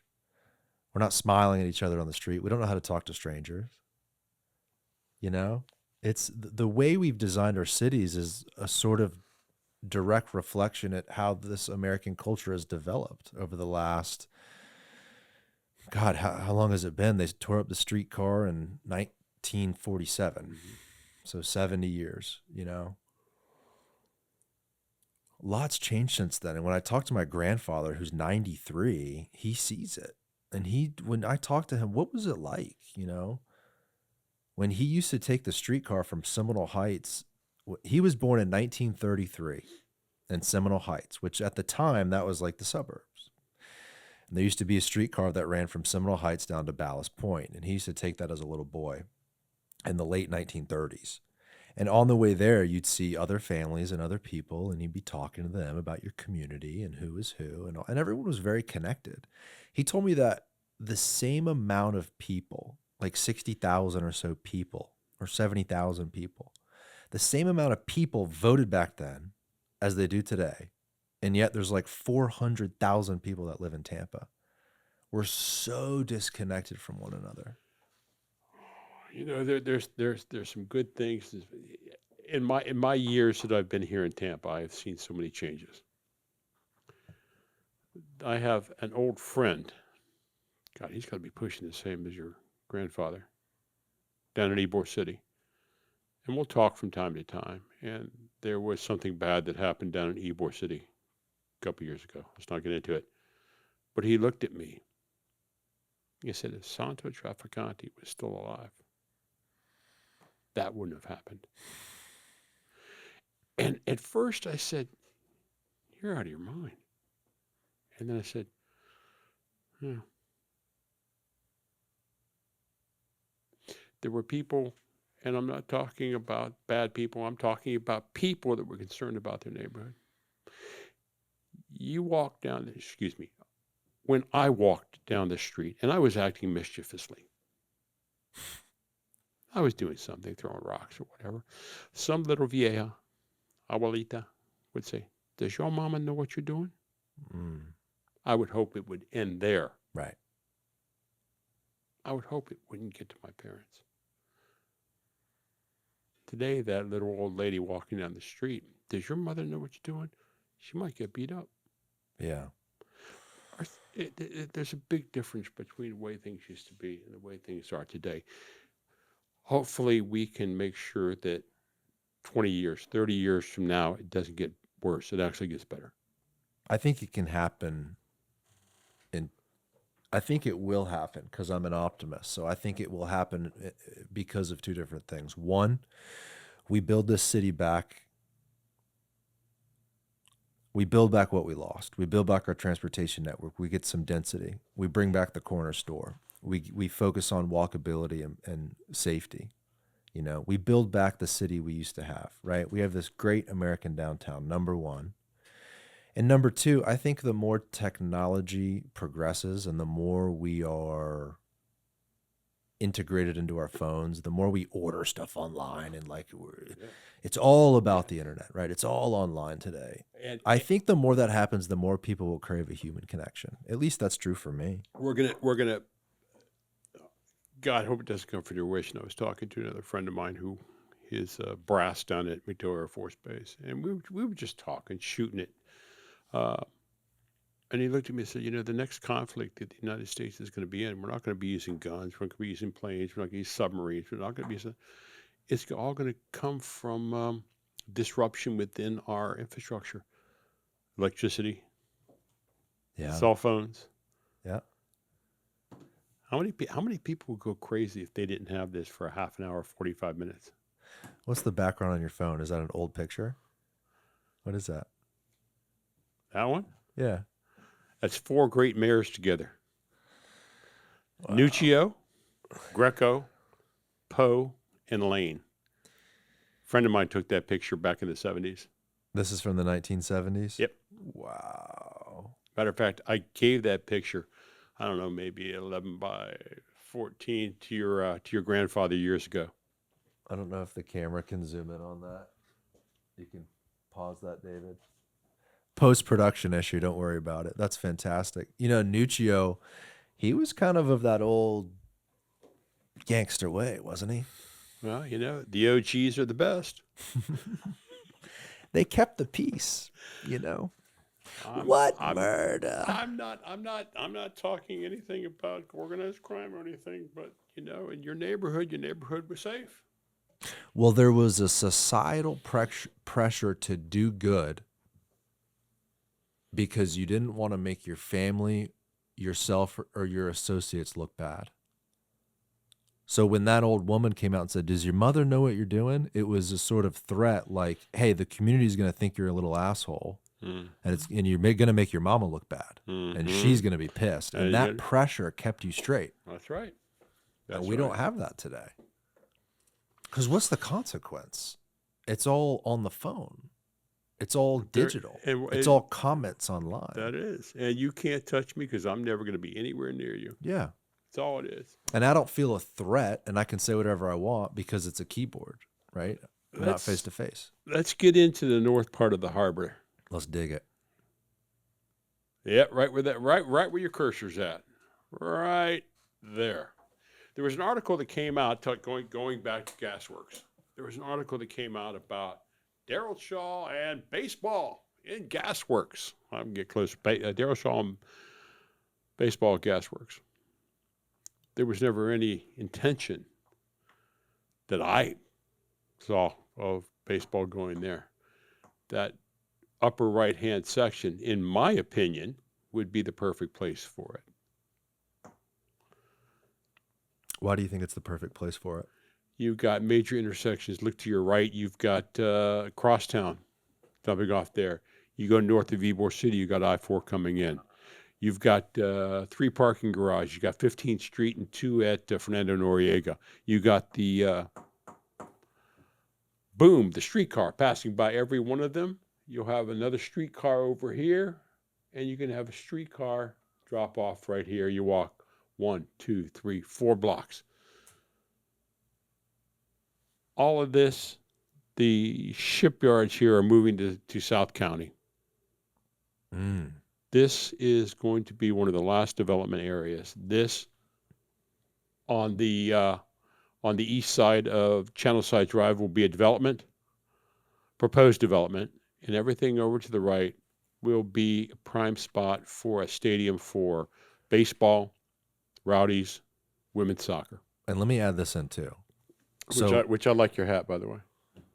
Shout out Tampa Bay Sun. There you go. Zoom out, David, a little bit. What's this north-south road? 17th. Does 17th run by the 7-Eleven and go into central Ybor? Go north, David? No, 16th. I believe 16th is 16th. So let me ask you a question, Joe. If 7th Avenue is the main street of Ybor, so to speak, right? That's east-west. Mm-hmm. What's the north-south main street, you would say? Would it be 16th? Or would it be 17th because it goes all the way through and under 275? And the reason I ask is because look where those two streets run into. I believe Right? 15th, because that goes all the way into North Ybor. No other street does. So I believe 15th would be it. So I'm mistaken. I said 17th goes through. It does not go through. Mm-hmm. So 15th Street. But look where it runs into. Mm-hmm. So you have a north-south corridor that could become almost like the main north-south street of Ybor, Mm-hmm. so to speak, So to speak. which would run into the stadium you're describing in Ybor Harbor. And with So walking, right, from the stadium to 7th Avenue. and by the way, you would also have Brightline ending in Ybor City too. So all the fans from Plant City, Lakeland, Orlando that might want to come to a baseball game, Mm-hmm. maybe a Cross Bay Ferry would bring some people over from St. Pete. Oh, I don't know if we're going to have Cross Bay Ferry anymore. I just saw an article today. They're bringing it back. Sweet. So yeah, like Sweet. pull that up. I don't know if it's the same company or, you know what? I don't even No, know if they it's were- Hillsborough. Isn't No. it Pinellas? Yes, they're going to pay for their own ferry. Pinellas is like, screw you. We're Yeah, gonna they're do it going to pay ourselves. for their own ferry Well, because good the for them. original contract with the Cross Bay Ferry is Cross Bay Ferry said, no, we're going to pull our ferry, but we're going to replace it with this one smaller and it takes longer to This get. little sucky one. Yes, yes. And Hillsborough County said, And no, you Pinellas ain't. says we're going to do our own. Pinellas County could bring Cross Bay Ferry service back by buying 2 of their own boats. Now, here's a county that's stepping up to the plate. Oh, They're going to buy their own ferry.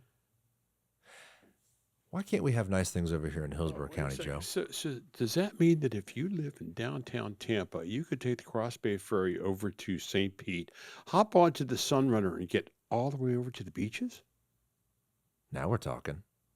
Brad Miller, he was on our podcast here. He's the CEO, president, whatever his title is, the top dog over at PSTA, Pinellas Suncoast Transit man. Authority. He says if we Good could man. take advantage of this federal grant and purchase the boats, that would reduce the costs. Wow. Mhm. So what federal grant, scroll up, is he talking about here? The goal would be to increase ridership and lower subsidies. Big picture view. Pinellas Suncoast Transit Authority, this is Fox 13, is charting a new course for the future of the ferry. Instead of leasing vessels from an outside vendor, Buy them outright. duh, officials hope to buy at least 1, possibly 2 ferries outright. Their plan, purchase the boats, then hire a contractor to operate the service. Now we're getting smart here. The meeting marked the first major step in the effort. The executive board is now recommending accepting a nearly $5 million federal grant, money currently sitting with Hart to fund the purchase. Hart still has to vote to transfer the unused grant to Pinellas. After everything we've talked about, why would Hart, all the money issues they have, why would Hart give up $5 million to a different agency? You got me. Now, the answer would be, well, it's in the interest of Hart because it's going to be used for Hillsborough transportation service, which is the ferry from Pinellas over to Hillsborough. The ferry itself benefits who? Channel Side downtown?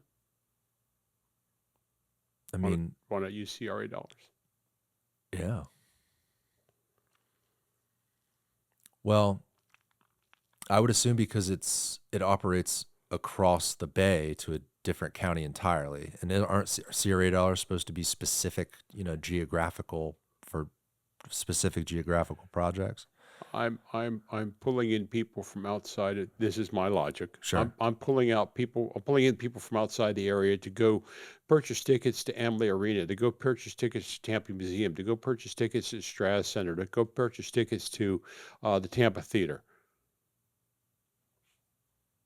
That's helping all the But economy in that area. but wait 1 second. I don't understand. Pinellas is hoping to use the $5 million federal grant currently held by the Hillsborough Area Regional Transit, HART. So why doesn't HART just buy the ferries? Why does HART have to give the money to Pinellas and then Pinellas buys the ferries and then the ferries come over here to Tampa? Why doesn't HART just use the money and buy the ferries? Maybe that might be a call to the chair of HART. Maybe that might be a call to the chair of HART. Is Councilman Luis Vieira still the chair? Yes, he is. Did we talk about that when he was on? I don't remember talking about the ferries. We didn't really talk about HART when he was on the podcast, did we? We should have dug a little deeper on that, you know?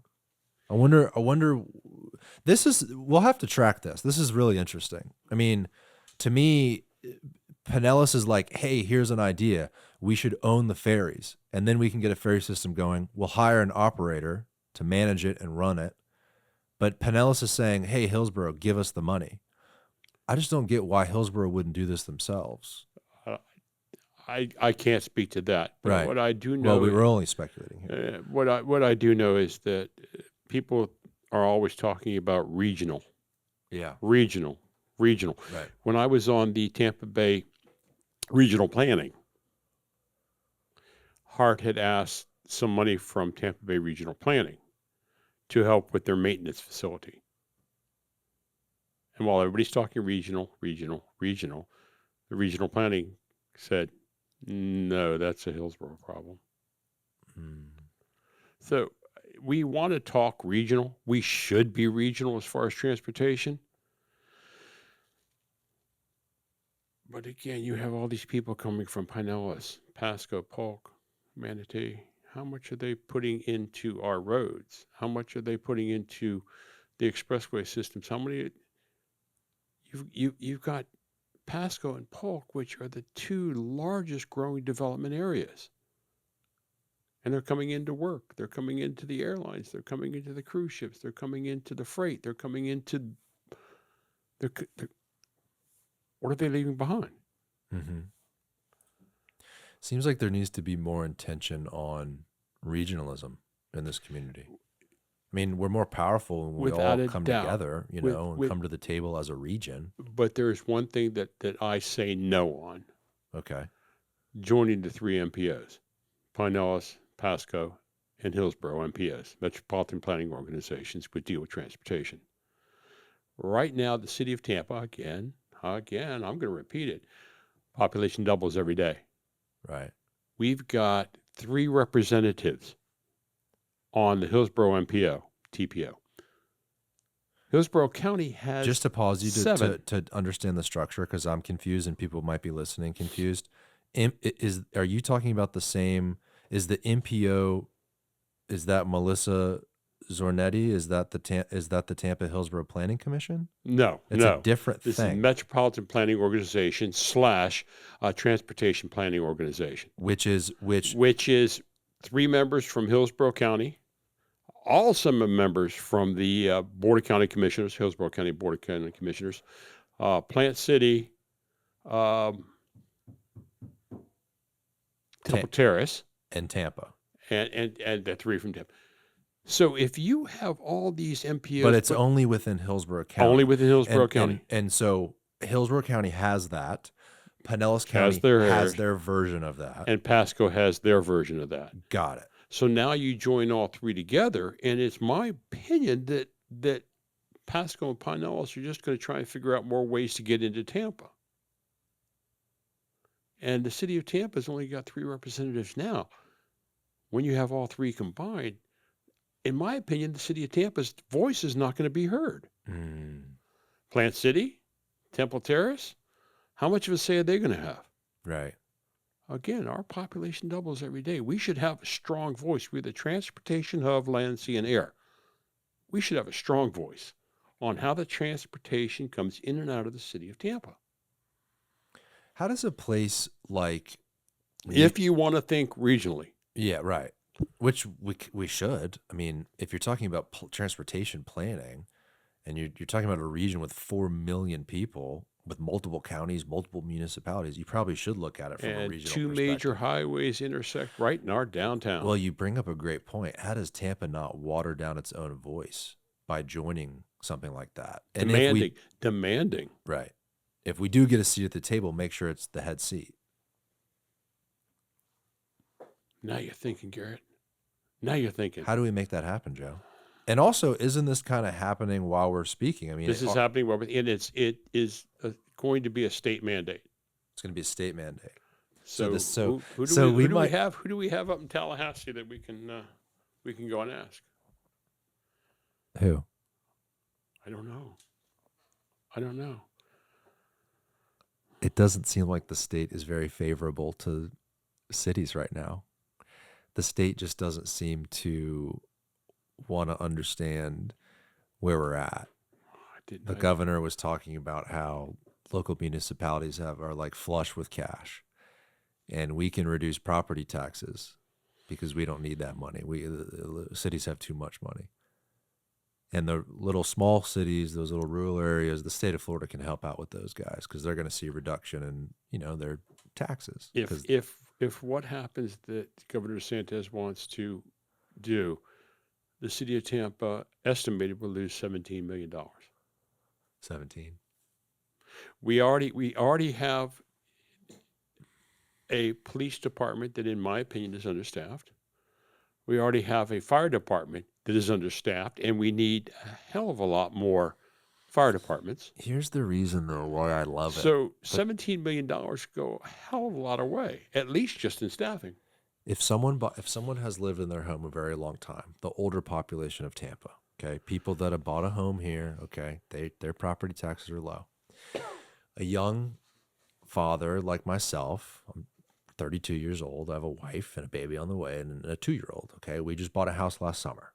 Our property taxes are outrageous. It's super expensive for us. Young people are having a tough time getting started here in Tampa because prices are very expensive. And when we buy something, we're taxed at a pretty high rate because of the new price level. And so it would be a huge help if they could release that burden. Now, if you've lived in your home 30 years, you don't have this problem. How many people live in their house longer than 6 years, 7 years? Isn't that the average? It's the average. Yeah. Me, my condo is bought and paid for. I don't owe a damn thing on it except for my association fees. I've paid for it for 15 years. I've paid taxes on it for 15 years. Do I think I should? Maybe. Homesteaded properties that you paid for 15, 30 years, yes. Now we have a lot of people, transplants, that are coming down here from up north, buying a property cash because they sold their house up north for an exorbitant amount of money, and then 2 years later homestead it, and then 2 years later decide to go ahead and refinance. I'm not going to go along with that. But if you've been here for 15 years, 30 years, you paid off your house, you've raised your children, maybe one of the spouses may have died, sure. But rental properties, no. Oh, hell no. Fair enough. Oh, hell no. Yeah. You come down here and you buy yourself a house, homestead it, and then you open up, buy another house and Airbnb it. Expect to get no. Or commercial property. Which kills me. I know that's going to have to go up. If they reduce property taxes on homesteaded properties, on primary residences, they're going to have to increase the sales tax. And if they increase the sales tax, that means these commercial properties are going to it's going to be a lot more expensive to maintain those because sales taxes are paid on rent. When you lease out a commercial property, you owe a sales tax on that. You even owe a sales tax on the property tax, which I found out recently.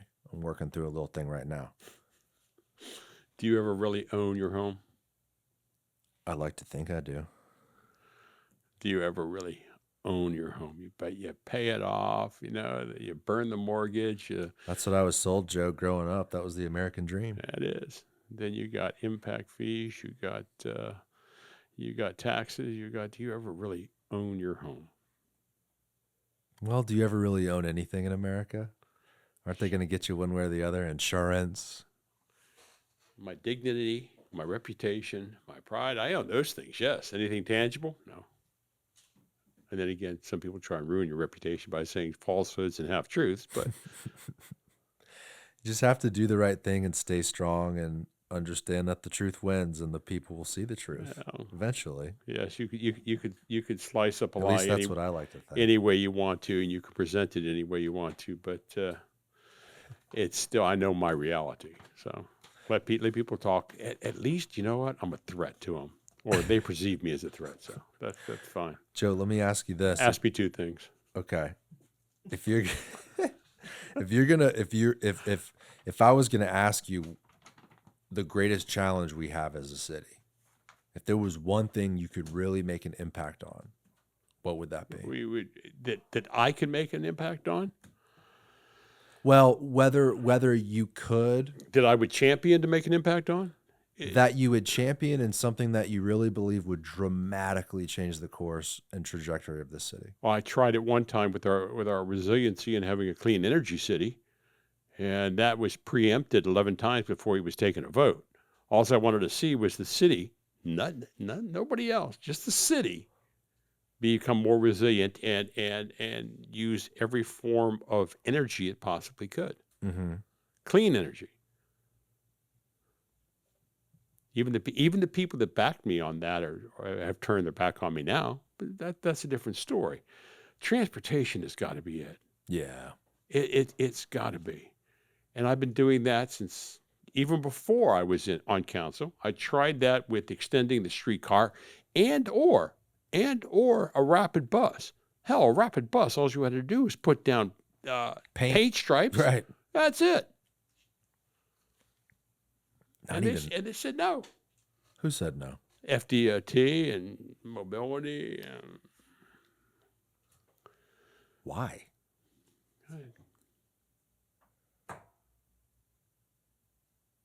maybe the timing wasn't right.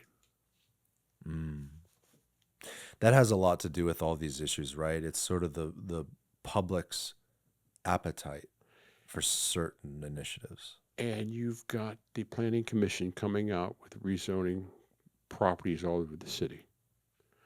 Some of them I agree with, some of them I don't agree with. What needs to be done, because transportation will go hand in hand, density along the urban core. You get density up and down Florida, up and down Nebraska, up and down Tampa Street. You get that type of density where you go up will, first of all, be an artificial barrier between all this heavy traffic in the neighborhoods. You will have the density where people are living, more people per square foot will be living in an area that has public mass transportation. You do away with fewer cars. You can use the transportation to get to and from. That's where it needs to go. When you start putting two buildings on one lot, when you start having fourplexes on where one home used to be in residential areas, that's kind of iffy right there. Less building in the coastal high hazards, I see that.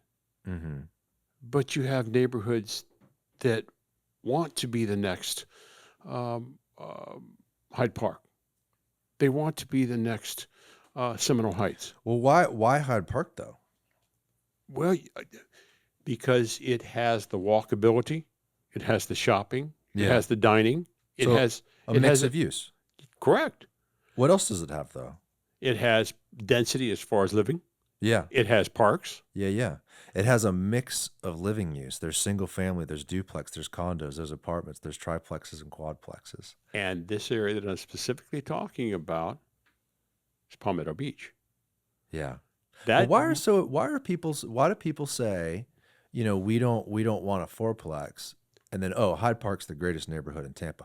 Well, isn't Hyde Park great because it has a variety of housing types, a variety of use, commercial, movie theater, restaurant? You're falling out of your chair. Did I just get myself in trouble, or what's happening? No, I'm trying to come up with a response where I don't use 4-letter words.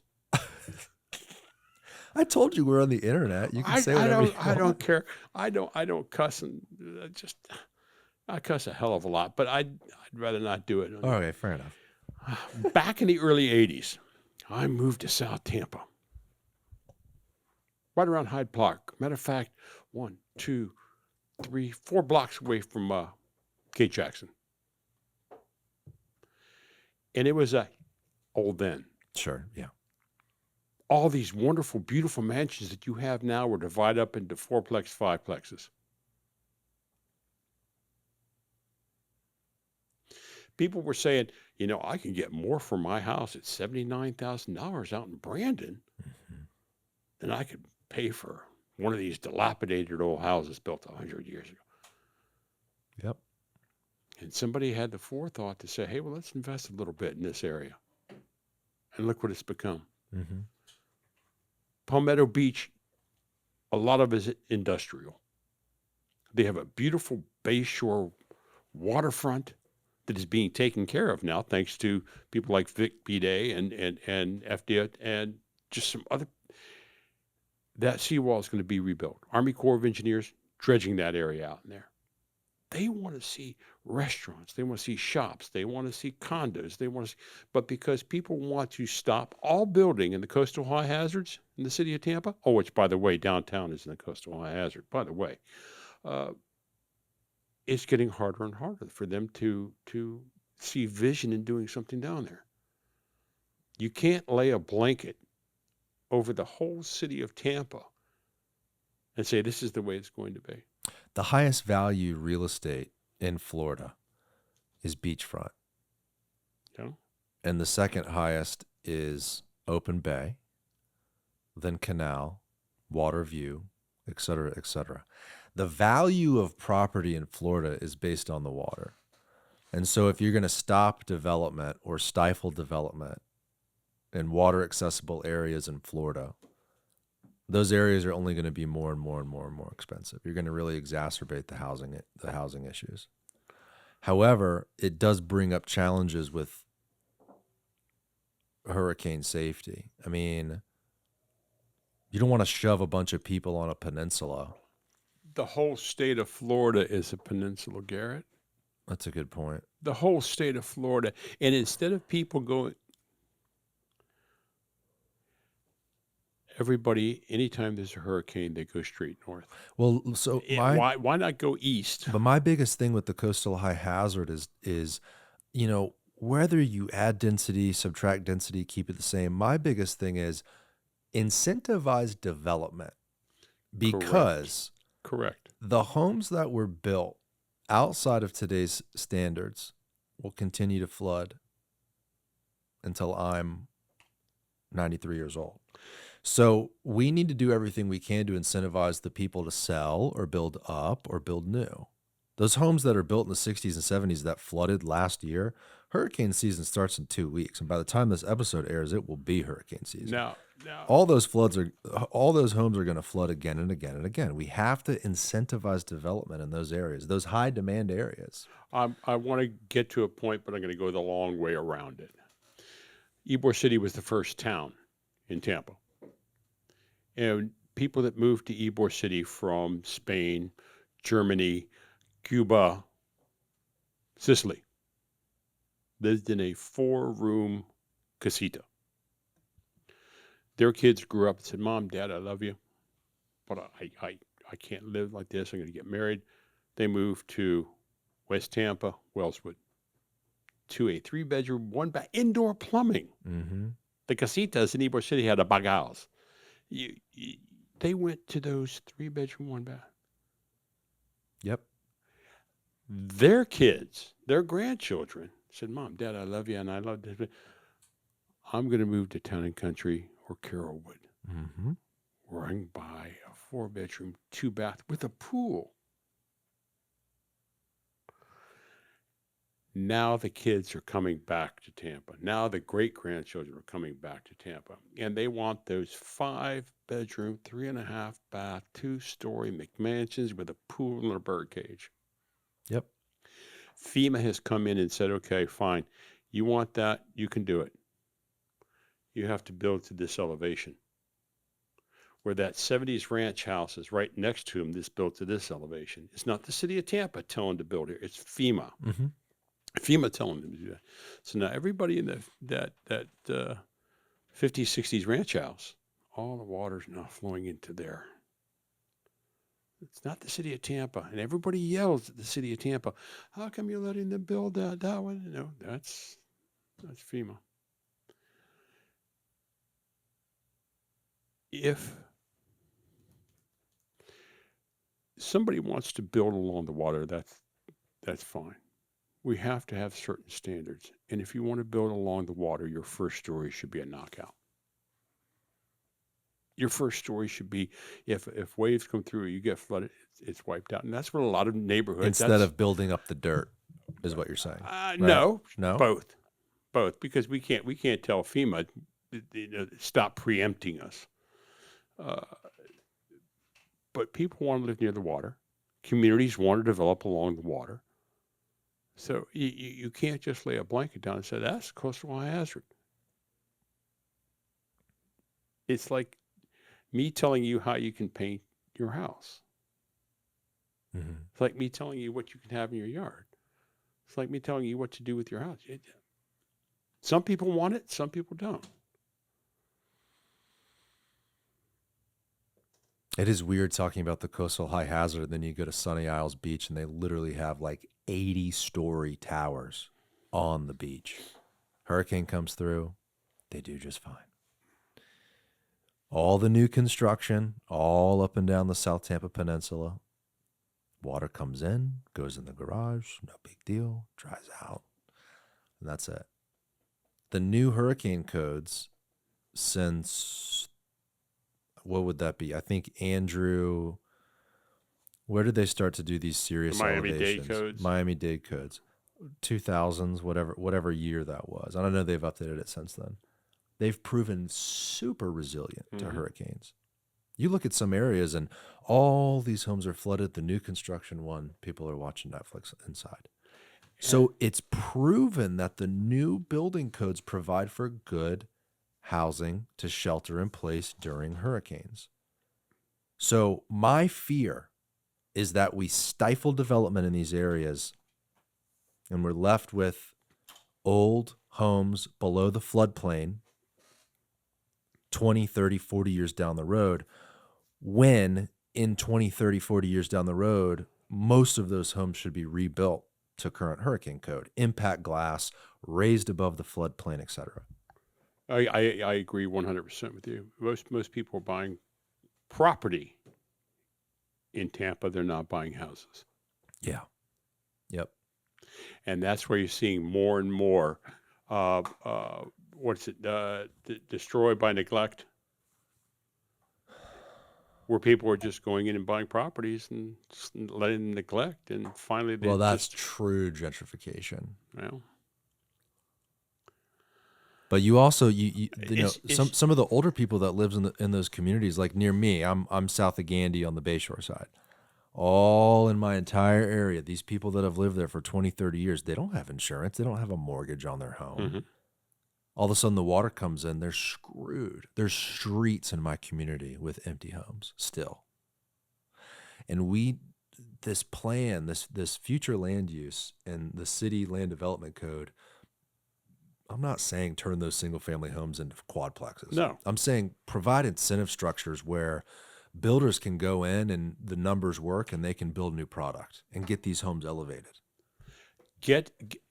Resiliency is the first word in that. Get the plans, get the permits to where you're going to have resiliency and you're going to have things clear the first time around. Let's get these things moving. Have to. If developers come in or builders come in and say, well, we kind of want that, no, get your plans in order. Let's get these going through. Let's get resiliency. Let's make sure that all these buildings are going to be built to withstand and up to codes, whether it be Miami-Dade, FEMA, whatever. Mm-hmm. Let's get these things going. And I wonder if the property appraiser could help with that. Like, hey, you own an older home here in Tampa in a flood zone and you flooded, you can build new construction and we'll cap your property taxes for 3 years or something like Boy, that. wouldn't that be great? You know, like incentive structures that can make people comfortable with building up or building new. Bob Enriquez, And then property they might, yeah, shout out Bob Enriquez. But Yeah, I think he's supposed to be calling me. I'll ask him that question. I think, if I'm not mistaken, there is some sort of plan like that. Maybe it's already in place. Maybe they've talked about it. But to me, you have to incentivize people to build up. You shouldn't just force people to sell and leave. You know, if people love their community and want to stay in their neighborhood, they should at least have the chance to try to do that. I mean, let's face it, new construction's insanely expensive. And a lot of the people that live in South Tampa, talk about the golden streets of South Tampa, a lot of those people couldn't afford to live in South Tampa if they had to buy their home today. South Tampa's appreciated incredibly. What I had to pay for my house and what I thought I was going to pay growing up here are two different numbers. And when we moved in and bought that house, I thought, what the hell is my son going to pay when he's my age here in South Tampa? What is it going to cost, $5 million for a basic house? When I first moved to South Tampa, I lived at the corner of Dakota and Morrison. And there was a house 5-6 houses away from me that was condemned. The only thing it needed was new electrical and I believe some plumbing issues and a roof. And the owner looks at me and says, give me 15 grand insurance. Now, this is back in 81. That's a damn good deal. Back in 81. Wow. And I said, I don't want the responsibility. I'm young. I don't want the responsibility. You know what that house is worth now? What? 1.5. Wow. See where the fear comes from a young person here in the city of Tampa who's starting a family, who had to pay an unbelievable amount of money for a home and then wonders, well, how is this sustainable and what is my kid going to pay? Well, maybe they should ask the next person that's running for state senator or state representative, tell me exactly how you're going to solve my insurance issue. Tell me. It's another good question. You say you're going to do it. What's your plan? Yeah. So the next time you see any handouts, any handbills that says, I will work hard on your insurance, I'll fight the insurance. How? How are you going to do it? Joe, it's been good talking to you. You want to talk car insurances? Insurance is a whole nother fiasco. But people also should understand, I mean, we live in a high-risk state. We get hammered by hurricanes. I don't know that insurance is ever going to be cheap in Florida. Cheap is a relative term. I don't like the way California does its business. That's California. But they do have a way of, if your insurance company sells home, auto, life, you have to sell home, auto, life in the state. Let's just say Mutual of Omaha.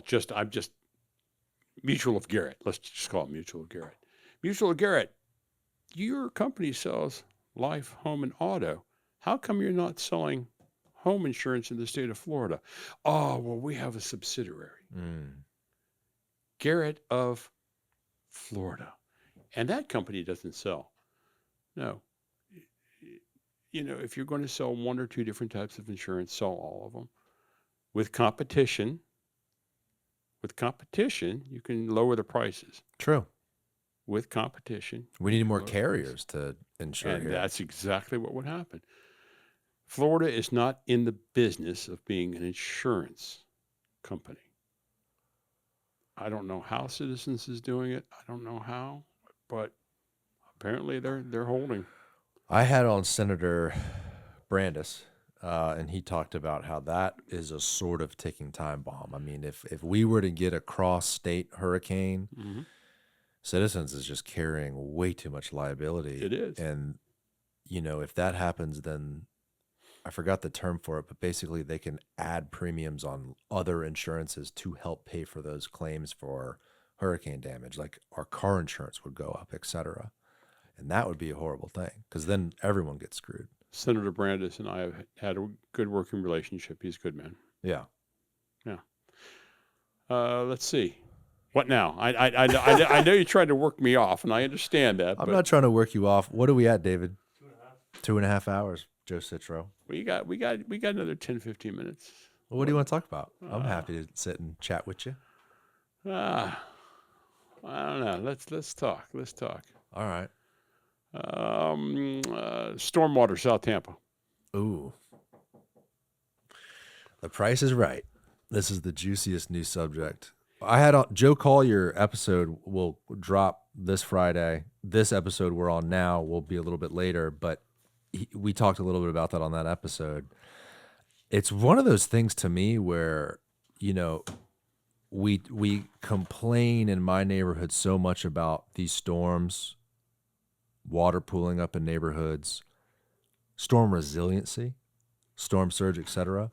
So something has to be done, right? You've got to do these projects. And in order to do these infrastructure projects, you're going to be tearing up the city. You're going to be tearing up the roads. And that's going to be a pain in the ass. Now, where you go and how you do it should be super methodical. I mean, we were joking earlier on the show about studies. You got to have a study for the study and the consultant who studies the study, right? The committee that looks at To me, though, when you're talking about tearing up a freaking roadway and getting in the middle of a small business for months and months and months, that's where you do the study. Like if you're going to spend some years on studies, you do it in a way where you can be the most methodical and tread lightly around these businesses and these homes. That's my opinion. But I think they're doing that, right? I mean, that's what their intention is. They're not trying to cause problems. A very good friend of mine and the closest thing I had to a father, a Masonic mentor, and just a superhuman being, Dr. Tom Johnson, professor out at USF, who is now deceased, once told me a closed mouth gathers no feet. Well, I'm going to open my mouth and I might put my foot in it, but we have the same situation we had almost 30 years ago. Mayor Iorio wanted to put in lines for reclaimed water and stormwater in South Tampa. And great project. The people back then said, I don't want it. You're going to tear up my streets, construction, dust. You're going to have to tear down trees. It will inconvenience me too much. Fast forward 30 years, and what are some people saying about it now? You've got a third of the people that want this to be done because their housing was affected by the flooding. You got 1/3 of the people that don't want to do it because of things like that. And then you have 1/3 of the people that either don't know or don't care. It's got to be done. Mm-hmm. Again, not for you, not for me, for your children. Yep. Because if we keep kicking this can down the road, it'll never get done. There are parts of that easement along the railroad tracks that some people have talked about. You have other streets beside Howard Avenue that it could be done. Why not use some of the alleyways where some of the box culverts can be? It seems that there's only black and white. There is no shades of gray anywhere in it. But it has to be done. Well, all portions of those thirds probably recognize that, right? I mean, I don't think there's a group out there that says, we don't want this at all. I mean... Well, you heard me wrong. I said that either don't know about it or don't care. Sure. There's some that or say, see the number, the dollar amount, and go, "Geez, we don't need to do that." That should be a regard. It needs to be done. That don't want it. That might interrupt their business, knock down their trees, create too much, or those that really want to do it, really want to have it happen. So, what's the plan? What do you think personally? I mean, I think the plan they've put out goes straight down Howard from Bristol like Swan, somewhere south, maybe Lakeview, Bristol, and then South Howard. I think what's been suggested by the businesses is instead of that, go all the way down Swan to Hyde Park, do the culverts, the stormwater retention under Hyde Park, not Hyde Park Village, the actual Hyde Park, and then pump the water, like you said, down the railroad track, and then continue on down South Howard out to the bay with electric pumps. I believe that plan is more expensive than what the city has proposed. And I'm only saying that because I would imagine it would be more expensive to do that with the electric pumps. I think what the city's proposed is not pumped, it's gravity fed. Yes, Am yes, it I- is. Yeah, no, you're correct. Yeah. You're correct. And so it sounds like the businesses are getting together and trying to find alternatives, basically. I know that no matter what, you're going to have to get hooked up on the south side of the Selman and go down Howard. So like Burns and the Epicurean and the Sally's Pizza, Bella's, I'm missing a few, like all of them, no matter what plan, it's going to be a mess. But again, that neighborhood floods, and it flooded dramatically. Yes, it did. And a lot of those people didn't carry insurance because it's not FEMA zoned AE, it's zone X, and mortgages do not require insurance in those neighborhoods. And those that did still had to spend a buttload of money Yeah. repairing their homes. Oh yeah, big time. it's- And I don't know that anyone anticipated that in those specific. If we're going to talk about Parkland Estates and New Suburb Beautiful, I don't know that they anticipated that flooding at all because they're not really in a flood zone. They're sort of in this bowl, and because the water table was so high, water just sat in that bowl. So this new project would basically suck that bowl out and shoot it down the pipe out to the bay. Again, it's something that needs to be done. Yeah. There was another mentor of mine, Bob Barincott. I was on the civil service board with him, and his favorite statement used to be to people that were petitioning or trying to get their jobs back, would look at them in the city and say, go out in the hallway, you guys figure it out, because you may not like my decision. I think that everybody needs to sit down at the table. Yeah. Right. Let's figure this out. Is that happening Business. right now? I don't know. Yeah. I know that at a town hall meeting, there were a lot of people talking about it. So I saw you A posted on lot of Facebook and people. Instagram a couple pictures at a town hall at Kate Jackson. I'm sure that was a topic of discussion. That was a major topic. Major topic. And it really didn't get discussed. Interesting. It didn't get discussed? Not at any length, no. Who put that on? Bill Carlson or Clendenin or who? Clendenin did. Clendenin put it And on. it was all pivot. Really? Pivot. Yeah. What did he want to talk about? Nothing substantial that I remember. Not the flood project. That didn't get discussed. There was one woman there that's what she wanted to talk about. And it just, thank you very much, thank you very much, thank you very much. Well,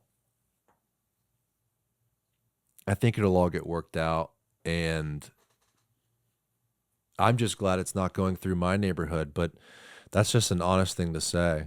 I can't imagine if they were going to be ripping up the street for months and months in front of my business and how I would feel, Burns will survive. They'll take a hit. Epicurean will survive. They'll take a hit.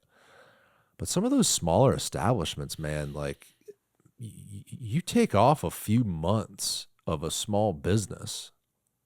Like people pretend like that's no big deal, and it's the biggest deal there ever could be. And some people, and I won't name names or anything, but I've heard a couple of people on council, a few different ones, not at all related to this specific project, but a couple things regarding business where they talk about time off and punishment for this and that, 30 days, 2 weeks, and figure it out here or there.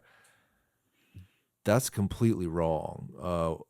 Businesses have so much out the door. They have to take care of their people. They have to order product. And if you are taking a business's ability to make money out for 1 week, 2 weeks, 1 month, multiple months, you might throw the baby out with the bathwater, and that's not good for anyone. What were we talking about the pandemic and how the city of Tampa was the fastest to recover out of any city in the United States? Mm-hmm.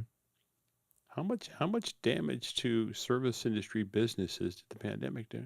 And that was only what, 4 months? Right. And we were pretty lenient here. Mm-hmm. I know my business had to shut down. Yeah. Have I completely recovered? Not really. But imagine what that's going to do to these businesses. But it has to be done. Here's the thing, though. When you say it has to be done, like what I just described, you sucking water out of the bowl, you're shooting out to the bay. In these situations with storm surge, what if the water table's so high that you can't shoot it out to the bay? That's where we're at now. Because if you can't suck the water out of that neighborhood, what the hell are we doing all this for? With the gravity fed, that's where we're at now. With gravity fed. That's where we're at now. But with the forced water, you can prevent that backflow and you can drain. I mean, I'm not a stormwater engineer, obviously. But that's what I'm hearing. But if you have 4 inches of rain come down, yeah, and all the stormwater runs out to the bay, but the bay is got water being pushed into it. Right. That water has nowhere to go. Right. So it almost, to me, if you're going to do something like this, you got to put in some sort of a motorized system that can shoot that water out. Otherwise, what is the point? Or spend even more money and pump it back upriver. Pump it 10 miles away, pump it back upriver so it comes back down. But now you're talking big bucks. Now you're talking big bucks. Big bucks. I think they've added on, David and I pulled it up the other day when Joe Collier was on the show, but they're also adding in some extras to the project, some walkability stuff, increased, sidewalks and park benches. Up and down Howard? Yeah. 10-foot wide sidewalks? Well, no. Trees? Oh my goodness, really? Well, you don't have a whole lot of room. I mean, realistically, Howard Avenue is not that wide. But yeah, on the list, they're like, what are you alluding to? You think they're full of shit or what? No, I don't think they're full of shit. No, I don't. Okay. It's doable. I was having I love the idea. I was having a conversation with a woman, and we were eating at Bella. Well, I was eating, she was drinking, and I said, "Do you know what the name of this place was before it was Bella?" No. How long have you been living here? All my life. It was Mullins Religious Supplies. The park across the street, I used to play croquet back in the 80s. Let's see, going up the street, nothing was there. Lulabelle's Hairstyling and Chainsaw Repair Shop, Chatterbox, Martin's Uniform Supply, Whaley's used to be right next to Tiny Tap, Hugo's Restaurant. Yeah. It's changed. Mm-hmm. It didn't adapt. It just changed. Why can't we help but adapt? Oh, but man, having that streetcar going right there at the corner of Howard and Morrison, going in, having a nice trolley stop there, and that would be great. I think it'd be fantastic. I think it's a critical piece of the puzzle here. But if we're going to redo our streets, why would you do it at Morrison? Why wouldn't you do it down near Burns? You can have 2 or 3 different stops. Right, either or both. And Swan Avenue, too, would be great. I mean, you could have a stop at Hyde Park. That's the thing about that train track is it runs in the perfect places, at least in South Tampa. Why do you think the Crosstown copied ran parallel with it? Because it was perfect. You're right. Right. It was perfect. Joe, what do you say?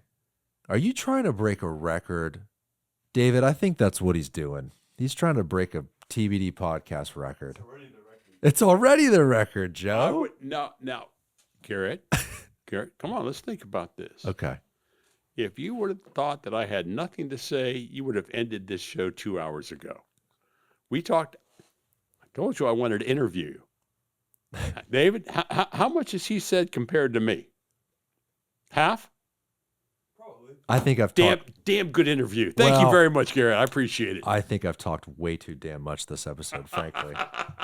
I really have. I wanted to get into your story, My and my how evil you got partner. on council, and I worked hard. I worked hard. In 2000, I bought my first house, South Tampa. well, I meant like I should have asked you. I don't know if we can. Well, Real quick, Be real sure. quick, Okay, sure. real quick. I'm sitting on my back porch. My friend was with me. I was complaining about taxes. I was complaining about you ought to run for mayor. I went to my very good friend Mary Alvarez, former city councilwoman. I said, "Damn it, I want to get into politics." Okay, what you got to do is you got to get on boards, committees, commissions. Okay, fine. I got on variance review. I got on civil service. I got on code enforcement as a magistrate. I was on 2 different boards at one time. Finally, the city said you can't do that. Anyways, I went to a political party that I was a part of then, and they said, "Sure, come on." Blah, blah. I ran 4 times before I got elected. Wow. The only thing I wanted to ever be was city council. I didn't go from school board and then this and then that. No, city council. City is my heart, my soul. And even now, not being on city council, I'm still going to places because I want to hear what people have to say. Yeah. I'm not going to be at home in my cellar, not paying attention. I want to be out there. Whether people agree with me or not, and we had this discussion, I'd rather hear from people that don't agree with me than to share small talk with people that think just like me. Mm-hmm. So I want to be out there. I want to know as much as I possibly can. This city is a great city. Mm-hmm. This city is going to outlast a lot of other cities. This is the greatest metropolitan city our size in the country. And I think it's only going to grow. The best is yet to come. Without a doubt. 100%. We're on the onset of something great here. And I think the city has the opportunity to be the perfect example of the new American downtown. And I'll say this, if we just get out of the way of ourselves, if we stop thinking for today, ourselves, and start thinking for our children or our children's children, we can make it resilient. We can make it pay off in dividends on what we do today. We can see it pay off tenfold, but we got to get the state and we got to get the county to work with us. Today's May 21st. It's a Wednesday. This episode will come out God knows whenever David get to work. City Council tomorrow is going to be talking about Tampa Comprehensive Plan. Mm-hmm. And you talked earlier about how it's changing zoning and producing some intensification of certain areas. And really, the zoning is up to the Land Development Code. The Tampa Comprehensive Plan, specifically in the land use section, describes that future land use, which that is a decades and decades and decades long approach. That's the multi-generational impact. And my hope is by the time this episode airs, and I think council's going to continue this until August and continue to talk to the community and blah, blah, blah, blah, blah, right? And try to develop this out and get people comfortable with it. I hope the public can understand that this future land use is about not us. It's about our children. It's about future generations. It's about planning for the future. The Land Development Code is the zoning. That is the law. Now, developers do use the future land use to push forward projects in a more intense way. And maybe there's some stuff that can actually be looked at in the Land Development Code that could be more clear and could stop unnecessary issues where developers come in and go, oh, future land use, and we deserve this and we deserve that. And maybe that can be whittled and worked around where the neighborhoods don't feel like they're being railroaded by intense development that they feel doesn't belong in their neighborhood. I hope when this episode comes out, though, that this community understands that this future land use, this Tampa Comprehensive Plan, is a long-range vision. It's like the roadmap. It's looking decades ahead. It's not about someone building an apartment complex next to you tomorrow. That's the city. That's the Land Development Code. That won't happen.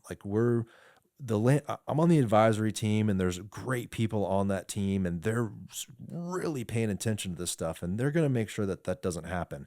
And the city government has paid attention to those folks, and the city government has hired Clarion, who's great at what they do. And I think people are going to be really happy with that land development code by the time it comes out.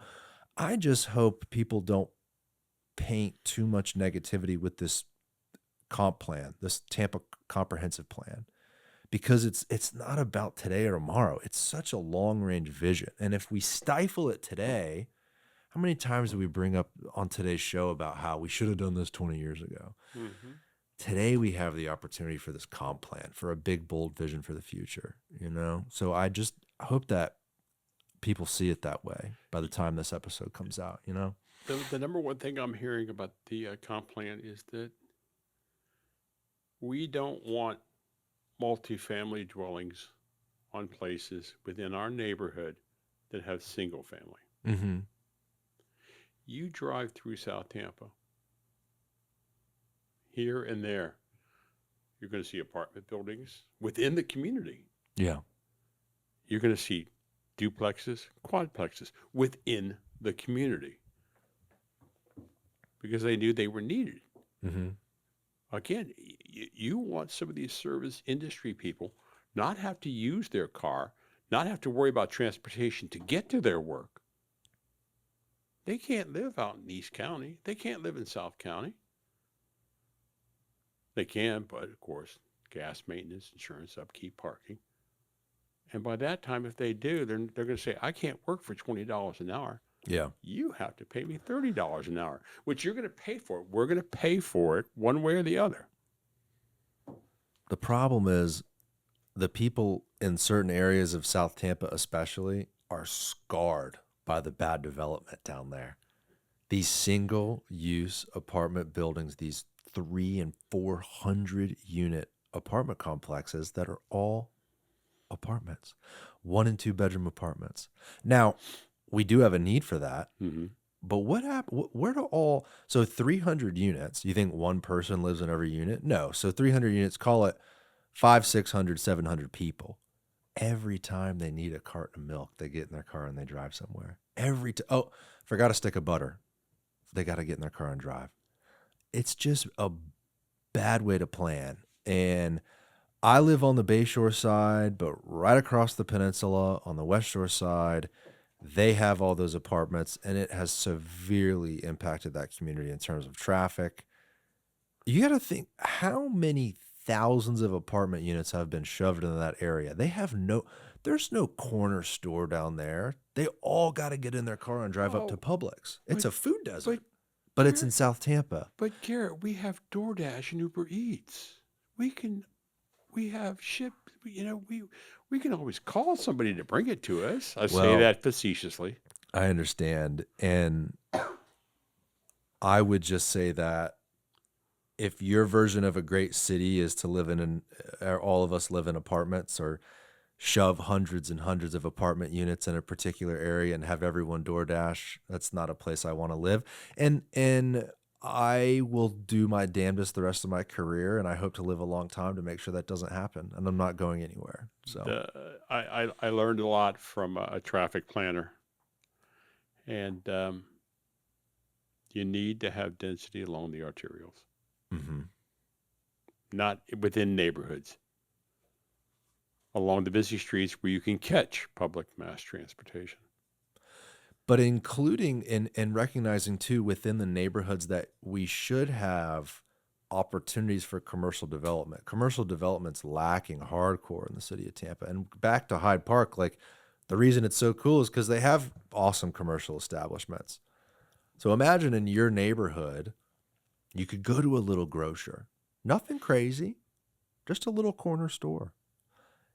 Don't require that developer to have a huge parking lot. No. Let that developer go in and build something for that neighborhood, a little bodega, a little corner store, a little ice cream shop. Bring back what made our grandparents love American downtowns and American cities. They had the ability to choose.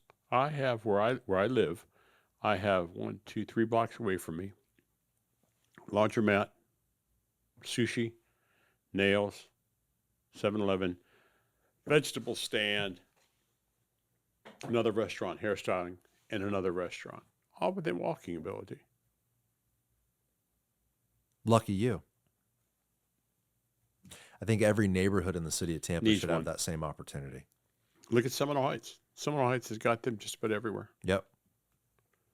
I think the land development code could put that in there, and I believe the neighbors would really appreciate that. But what they don't appreciate is these single unit apartment buildings, and that's what they're fearful of. That's what they look at as bad development, and that's what they're afraid this comp plan and the land development code will turn into. I'm not saying it will. I'm saying that's why they're so strongly voiced, is because they want to be sure that that shit doesn't keep happening in their neighborhood, but in other neighborhoods too.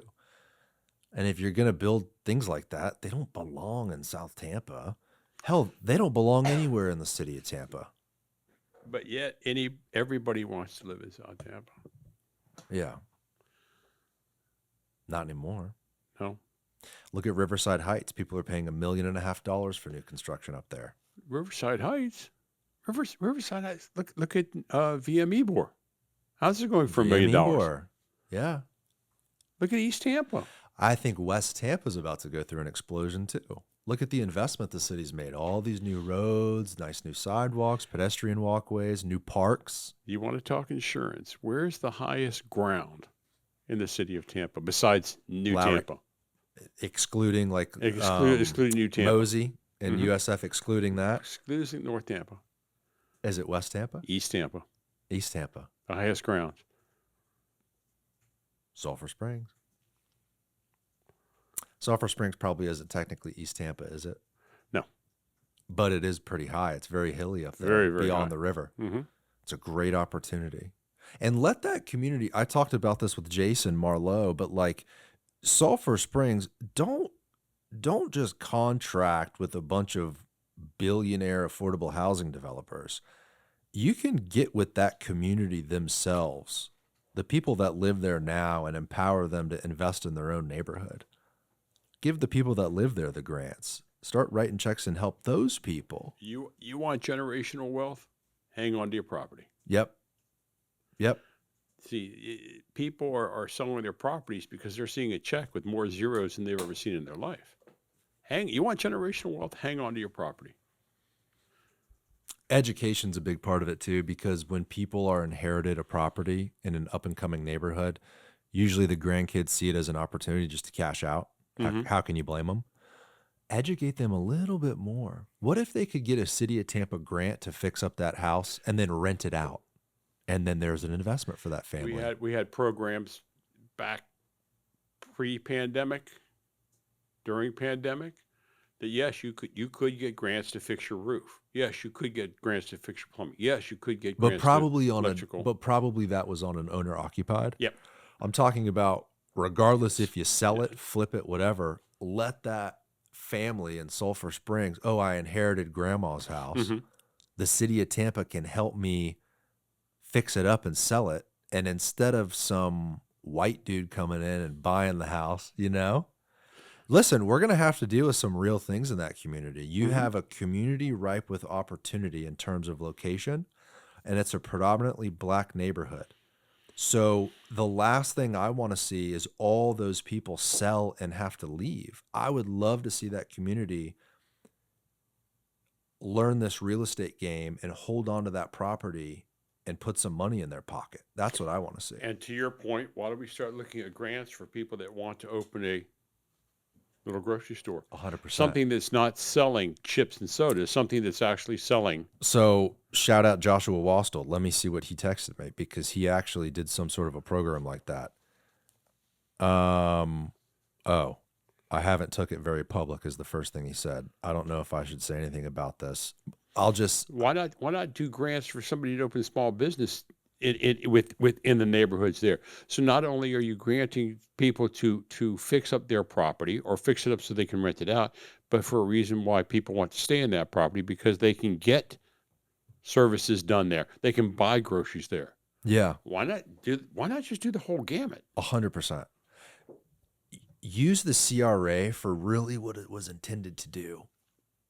build the community up from the ground up, not by looking at the dog track for like a big, the new Water Street up, and you know what I mean? Like, use the CRA for those foundational principles. Meet the people in that community and say, hey, we'll give you 200 grand to start a new grocer in your own community. And oh, by the way, at grandma's house you inherited, we have a team at the city that can help you navigate the renovation process. And guess what? You can rent your house out, and that will be an asset for your family. Or you could sell the house and get all the profit for your family. These people, they need money. They don't need, I mean, this is a whole different conversation, and I'm not even talking about anything specific, but in general, they need what everyone else needs. They don't need, the new park or the new this or the new that. They need enterprise. They need money. And the best way they can do that is in their own circumstance. And a lot of those people own real estate up there. And if they own real estate, there's your opportunity. You have some really great people that have been trying to do that for years. Cedric, Brenda, Corey. I got to get Cedric on the show. You got to. I heard he's a great man, and I've followed him and watched him on a couple things. He's super sharp. Cedric has a wealth of knowledge, especially within East Tampa. What's his last name? My goodness. You're going to put me on the spot Shit, there. I'm sorry. Let's look it up. Shout out Cedric. Cedric. Cedric is an amazing man. Brenda Thrower, Courtney Orr. They are trying to get things done within the CRAs. One of the best CRAs, Joe Robinson, which if you haven't had him on the show, might be someone. Cedric McCrae. Tampa CRA board unanimously selects Cedric McCrae as new CRA director. CRA director. West Tampa CRA has done a heck of a lot of good things within their CRA.